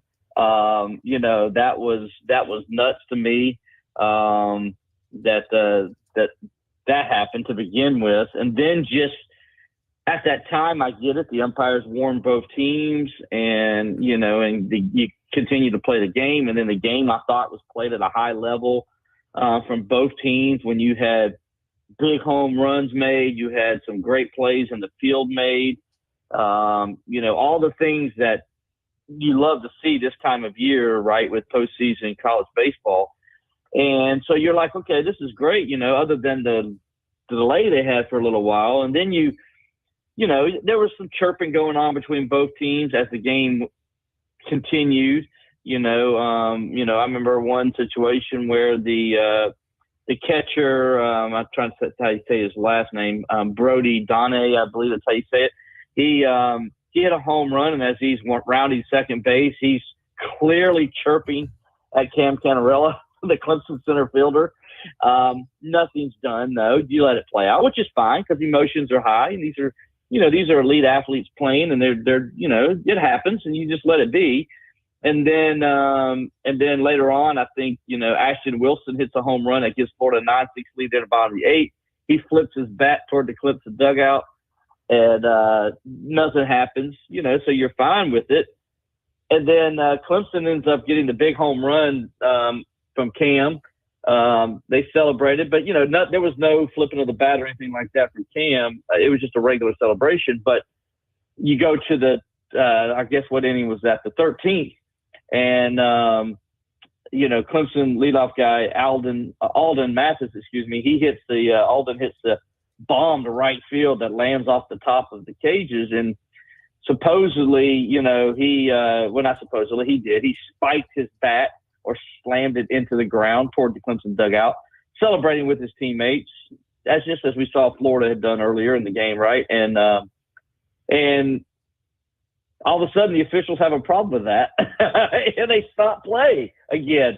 And it leads to Jack Leggett, who just lost it because he saw all the other things going on during the course of the game. And I think he lost control because he's like, why are you stopping play on this matter, but you didn't the previous others? I don't understand. Kind of explain this to us. And that's what Jack was yelling about when he came out of the dugout, and was saying some other choice words that I won't be able to say. And then that's what Eric Bakich's complaint was too, that the officials stopped the momentum of the game for Clemson after getting a big momentum home run hit to take the lead. The officials kind of stopped it and kind of took the momentum away from the crowd and Clemson. And that's what the Clemson people got upset about. And it was nuts, man. You were there. You saw everything that happened. And then, of course, Florida, give them credit. They come back in the bottom of the 13th inning, and they get 2 runs to score to win the game, get a walk-off to celebrate going to Omaha. And the sad thing about it, man, is nobody's talking about Florida's run, because the officials, in my opinion, the umpires, they stole the show. and they took it away from Florida, which I thought it's a great story that Florida's in Omaha, considering they were the last team to get into the field of 64. Everybody was upset that they got in over College of Charleston. As we all know, it's been well documented. Yes, they make it to Omaha by going to Clemson and winning, first going to Oklahoma State and winning 4 games out there, coming through the losers bracket, and then, beating Clemson 2 games in the Super Regional. Unfortunately, all anybody wants to talk about was how the officials lost control of the game there at the end, because I just thought they didn't handle things consistently throughout. And I'm not blaming Florida at all. I think Florida was the better team, and the better team won the series, in my opinion. I just think it was poorly handled by the umpires in this game, and it's really sad because all everybody's talking about today is those umpires and not what Florida did. Will Vandervort, the Clemson insider, joins us here on Wire to Wire with Diesel and Cole Bryson. Will, it's Diesel here. Do you want to see Clemson's schedule tougher in the out-of-conference to give fans these kinds of environments more often? Sold-out crowd. You can't argue with just how nuts that place was, especially in the late innings. I felt like it had a bit of a Disney Channel vibe early in the game, but man, it got chippy and it got real late in that game. I mean, you look at the out-of-conference and who Clemson really plays every year. You played Georgia once this year, once last year. You played the 3-game series against South Carolina every year. But would you want to see Clemson scheduling Florida and Tennessee and teams like that more often so that they can have environments like this? I mean, it's way better than the environment you're going to have than hosting USC Upstate. No disrespect to them. But shouldn't we see this more often? Well, first of all, Clemson and Georgia generally play a 3-game series every year. That is just the last couple of years, because of conference scheduling, they've had to just do it this way to try to get 1 game in. So Georgia, they've either played a home and home or they've played a 3-game series during the course of the season. So Clemson and Georgia have always been, they've played for the most part almost every year. And then, I mean, when you look at Clemson's non-conference schedule, it was like one of the toughest non-conference schedules in the country this year. So I don't know if you want to play any harder than what they've already done, because you still got to play in the ACC. And the ACC is no slouch either. If NC State wins today, you're going to have 4 ACC teams and 4 SEC teams in the College World Series, and that's what it's been like all year. Those 2 conferences have dominated. So, I think Clemson's fine with their non-conference schedule. Next year, they did up it a little bit because they're going out to Texas and playing in that opening series out there in Arlington. Well, they'll play, I believe, 3 or 4 games over there. So that came out a couple of weeks ago before the season ended. That's how they're opening the season. Of course, they're going to go open it without Eric Bakich or Jack Crichton playing, because Crichton's going to be suspended for 1 game and Eric Bakich will be suspended for 2 games for that. So, so they won't be able to go out there. They won't be full deck for those first couple games. No, I'm fine with what Clemson's baseball schedule is. Clemson generally always plays a tough non-conference baseball schedule, and they're going to play the USC Upstate. But let's remember, USC Upstate's a pretty darn good baseball team. They beat Clemson and South Carolina on a regular basis. It's not like and Coastal Carolina. I mean, it's not like they're chopped liver or anything. So they sometimes have a high RPI when they play Clemson and things of that nature. Now, and so I think for the most part, Clemson's non-conference schedule's fine. Because you got to weigh in, you're going to play a very difficult conference schedule too. And remember, going into non-conference schedule, Clemson was number 2 in the RPI. I mean, going into the conference season, Clemson was number 2 in the RPI because they played a very difficult non-conference schedule. I think they played Kansas State this year, who went on to the Super Regionals. That was a game Clemson hosted earlier this year as well. So, yeah, I think they're fine with what they got. Will Vandervort of the Clemson Insider. You can follow him on Twitter at SteelerWill. Will, the only critique that I had of Clemson in the first segment of the show today was their pitching. I'm not saying you have to go out there and shut out the best lineups in the nation, but I want to hear your thoughts on what seemed to be like a team that had to chase a lot down the stretch. It didn't really seem like Clemson was the one getting chased yesterday, and in the first game with Florida, it seemed like Clemson was the one that was doing the chasing, in my opinion, because of the arms and just how dangerous Florida's lineup was. Well, Clemson's been chasing all year. I mean, that's why they've rallied 25 times to win this season. I mean, that's been this team, and that's, we knew that going into the season that their pitching wasn't to that level that it needs to be, maybe to win a national championship or something like that, but their hitting was. And so that was what's going to carry the team, and that did all year long. I can only remember one game where Clemson didn't really hit the ball very well, all season, and that was early in the season. And that was more because they just didn't play well that day in an early season loss. But other than that, I think, it's very rarely you saw Clemson not produce runs and get a lot of hits in a game. And like I said, they came back 25 times this season. The pitching is the issue, or was the issue all season long. Besides Aiden Canuck, they didn't get very much out of their other two weekend starters as far as going long ways into the game, getting into the 6th or 7th inning like you need. Canuck was the only one who was consistently able to do that. And yesterday, he just didn't have his best game yesterday, and that happens. You're not going to be on every week. You're gonna have those moments, but he's first team All ACC player for a reason. He's going to be fine. He went 5-1 this season as a true freshman, starting on the weekend rotation. There's not many guys that have done that, and to let people understand how rare that is, that he's a first team All ACC pitcher. Clemson has not had a first team All ACC pitcher as a true freshman since 1997. So that puts a little perspective on how rare that is, or how good he is. And what you got to do is you hope Tristan Smith can, get healthier and start showing some consistency, which I thought he pitched okay for the most part in game one. It's just that one inning it got away from him. But you hope he gets better, and then you got to find a third guy. And that's where Clemson has really struggled, is finding that third piece where they can have three solid starters on the weekend. Because what they've done is they taxed their bullpen. And, nobody wants to tax their bullpen. And Clemson had to start taxing their bullpen in the 5th inning of game one. And then Canuck didn't really have it, and they had to bring in somebody by the 5th inning in game two. So that's where the problems lied all weekend, and that's where it's lied all season for them, is they just haven't got the starting pitching that they needed. Well, there's a handful of guys on this roster who are seniors and graduates, Hinderleiter, Obertop, Mathis, guys like them that could very well possibly be on the move for draft graduation. You would hope that this would be an easy answer, but, we saw with UConn and men's basketball after they won a national title, their first one, they had to replace most of their roster. How much of this team that you get a sense will Eric Bakich be able to hold on to going into next year? Hold on to is a great word, because in this day and age of transfer portal, and yes, tampering does happen, it's hard to hold on to players. As you can imagine, Cam Canarella is going to be probably the most sought after guy in the country. If people didn't know who he was, which is foolish if you didn't, but if they didn't know who he was, they do now after the way he played yesterday. So, that's going to be the key, is to try to bring back the nucleus of this team. Like you mentioned, they're going to lose guys like Jacob Hinderleiter. They're going to lose a guy like Alden Mathis, Blake Wright.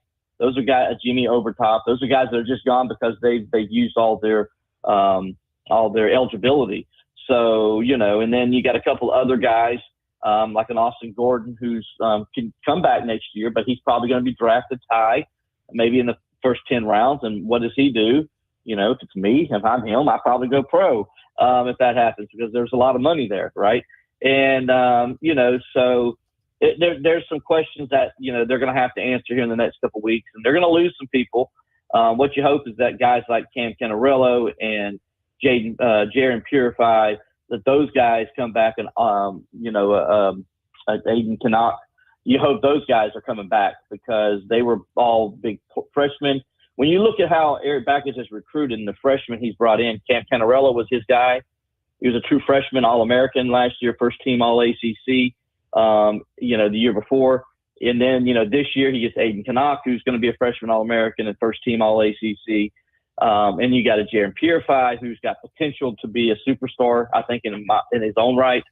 Those are guys Bakich has brought in as true freshmen, and look how good they are and how they went over and, how they have progressed throughout the season and gotten better in their freshman season with Canarello to sophomore season now this year to now those other guys who were true freshmen and what they did.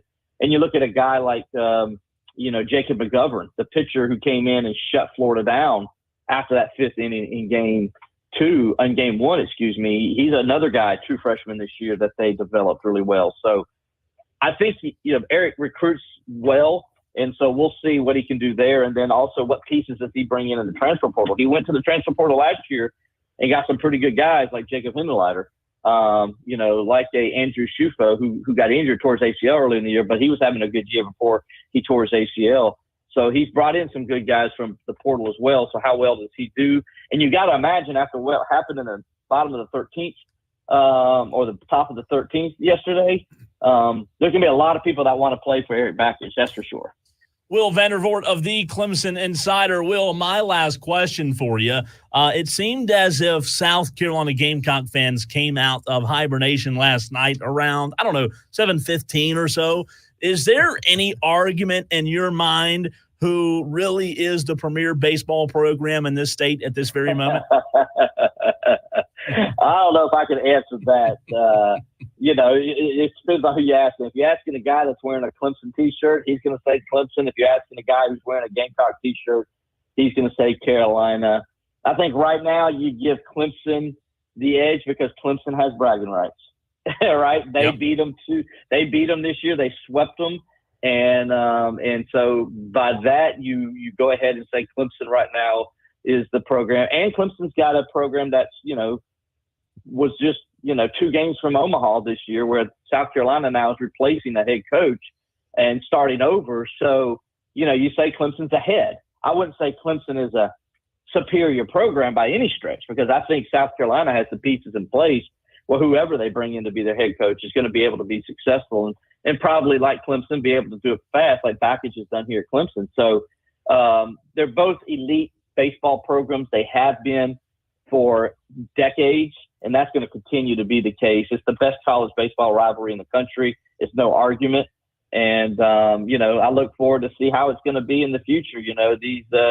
These two play baseball at a high level as good as anybody, and they both got the numbers to back it up with a number of College World Series appearances. South Carolina's won 2 national championships, and they can brag. Both teams can. Clemson's been the premier team in the ACC for decades since the conference started in baseball, and that's still the case. And as far as number of championships and things of that nature, and South Carolina has dominated baseball for a long time and has been one of the top teams in the country for a long time. So, I'm not going to get an argument who's better. I just say right now, you say Clemson owns the bragging rights, and that's where it stands.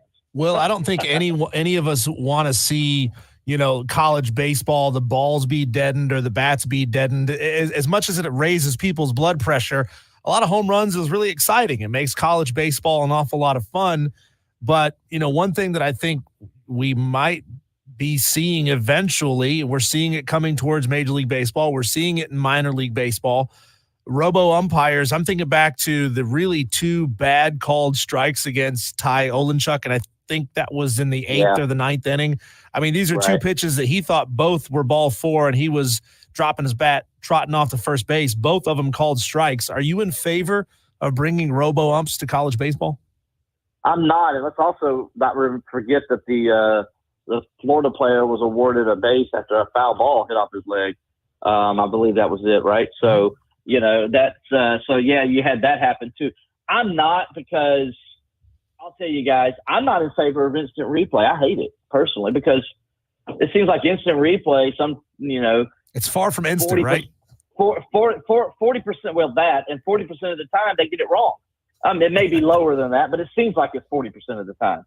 So I'm like, if you're going to be horrible at it, why have it? Right? And so I feel this way too. It's like, we don't need to bring look, the human element of the game.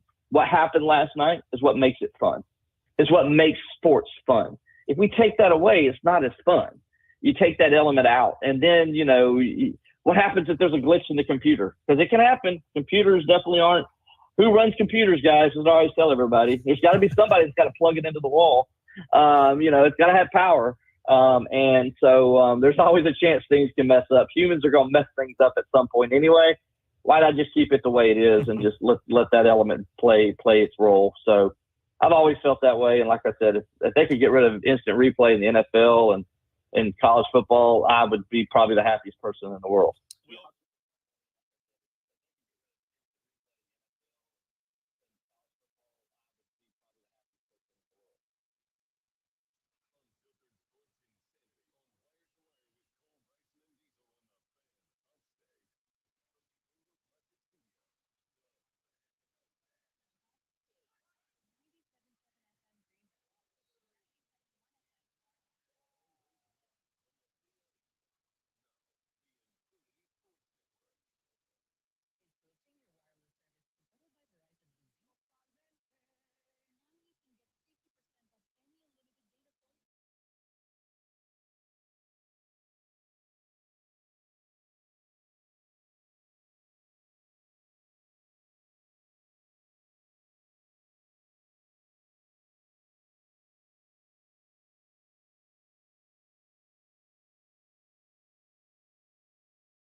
Well, guess what?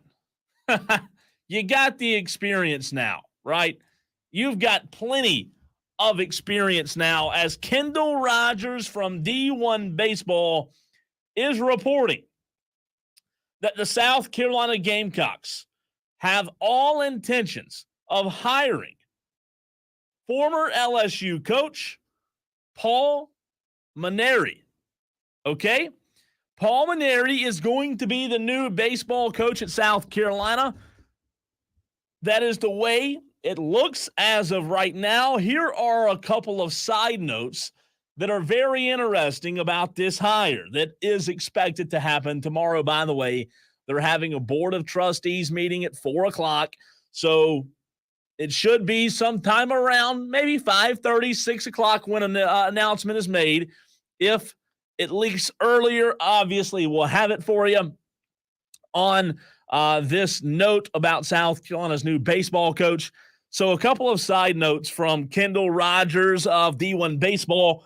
Kendall says all intentions from the South Carolina side of things is that they would like to keep top assistant Monty Lee in the fold as an assistant in Columbia.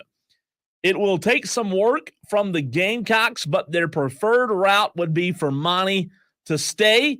Kendall Rogers also goes on to say, in addition to Monty Lee, all indications are that Terry Rooney will head from LSU to South Carolina as his pitching coach. LSU is not a done deal to stay yet, but the expectation is that South Carolina will likely make it work. So the new staff for the South Carolina baseball team looks to be former LSU coach Paul Mainieri, Monty Lee, and pitching coach Terry Rooney. Wow. South Carolina fans, I have not seen any positivity yet. Okay? I don't know why I haven't seen any positivity, but I haven't. And by the way, Diesel had a run. He had to leave a little early, so that's why you don't hear Diesel right now. But look, I don't want to hear a complaint. Texter says, shut up, Cole. I'm the biggest and best Gamecock you know, and I'm barfing. Well, Texter, you didn't want the up-and-coming coach that had no experience. Well, you got experience aplenty now, man. Pile it up with the fries and the onion rings all the way to the ceiling because you have plenty of experience as your baseball coach is now 2 or 3 years away from 70. I don't know if this is an experiment. I don't know if this has been a lifelong dream of Ray Tanner. This was out of left field, no pun intended. But I will tell you that this guy, who, by the way, has an incredible pedigree, don't act like this is a terrible coach. I'm talking about Paul Mainieri. He's won a national championship. He's been to the World Series with 2 different teams. He's only one of 13 coaches to do that in the history of D1 baseball. He has an incredible pedigree. However, this name was not a name we saw on any short list. We saw Godwin. We saw Pollard. Obviously, we talked about the potential of Landon Powell. That didn't happen. I know that Landon Powell wanted the job. He did talk to Ray Tanner from a source close to me that told me they did have a conversation. But it looks as if Ray Tanner is now saying, look, you guys wanted experience. Well, I got one of the most experienced. Paul Mainieri. Not the name we expected. He guided LSU to the 2009 national championship. He's tallied more than 1,500 wins in his career. By the way, quick shout out to Teddy Cahill, National Writer of Baseball America, for breaking this news. But look, we'll get more into this tomorrow because I know that there's a lot of reaction. We've had a lot of text and messages on the stream already today from South Carolina Gamecock fans on the hire. Most have been negative. Most Gamecock fans are not excited about the hire. But look, you wanted experience. You made it very clear that you wanted experience, and that's what you got. So I don't know why you're upset. I don't know why you're upset. I have no idea. Gamecock fans, Paul Mainieri looks to be your next baseball coach. Is this going to be the Steve Spurrier experiment? And when I say experiment, don't hear me say that Steve Spurrier didn't work. He was only the best football coach that South Carolina football has ever had. It worked out really well. But is this the Lou Holtz experiment? I mean, this is fascinating. A lot of times you think that programs want to go young. You want to go get somebody up and coming. You want to go get somebody that's going to be at your program for a while. Unless Paul Mainieri coaches until he's 74, 75, which I'm not saying he won't. But this is not a long-term hire by any stretch of the imagination. I think he's 66, 67 right now. Somewhere right in there. He's a few years away from 70. He doesn't look young by any means.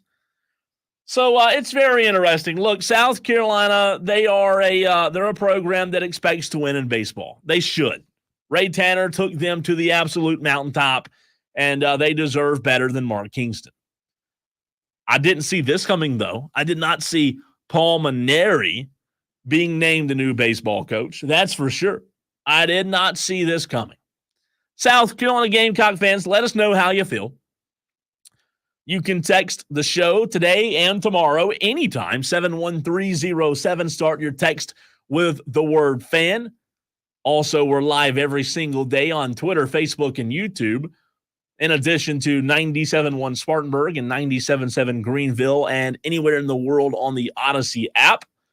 I do want to let you know we're going to have on a Atlanta Braves guest tomorrow.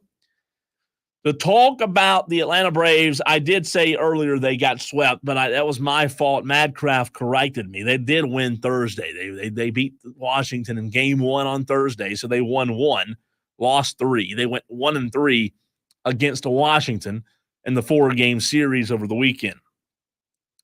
We'll try tomorrow. We'll try our absolute best to see if the Braves fans out there have any hope left.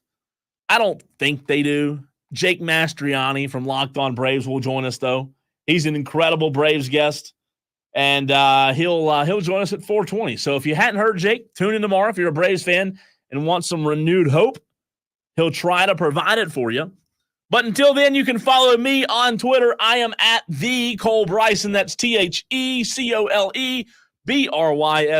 Give me a follow on Twitter. I will follow you back as well. I'll see you tomorrow.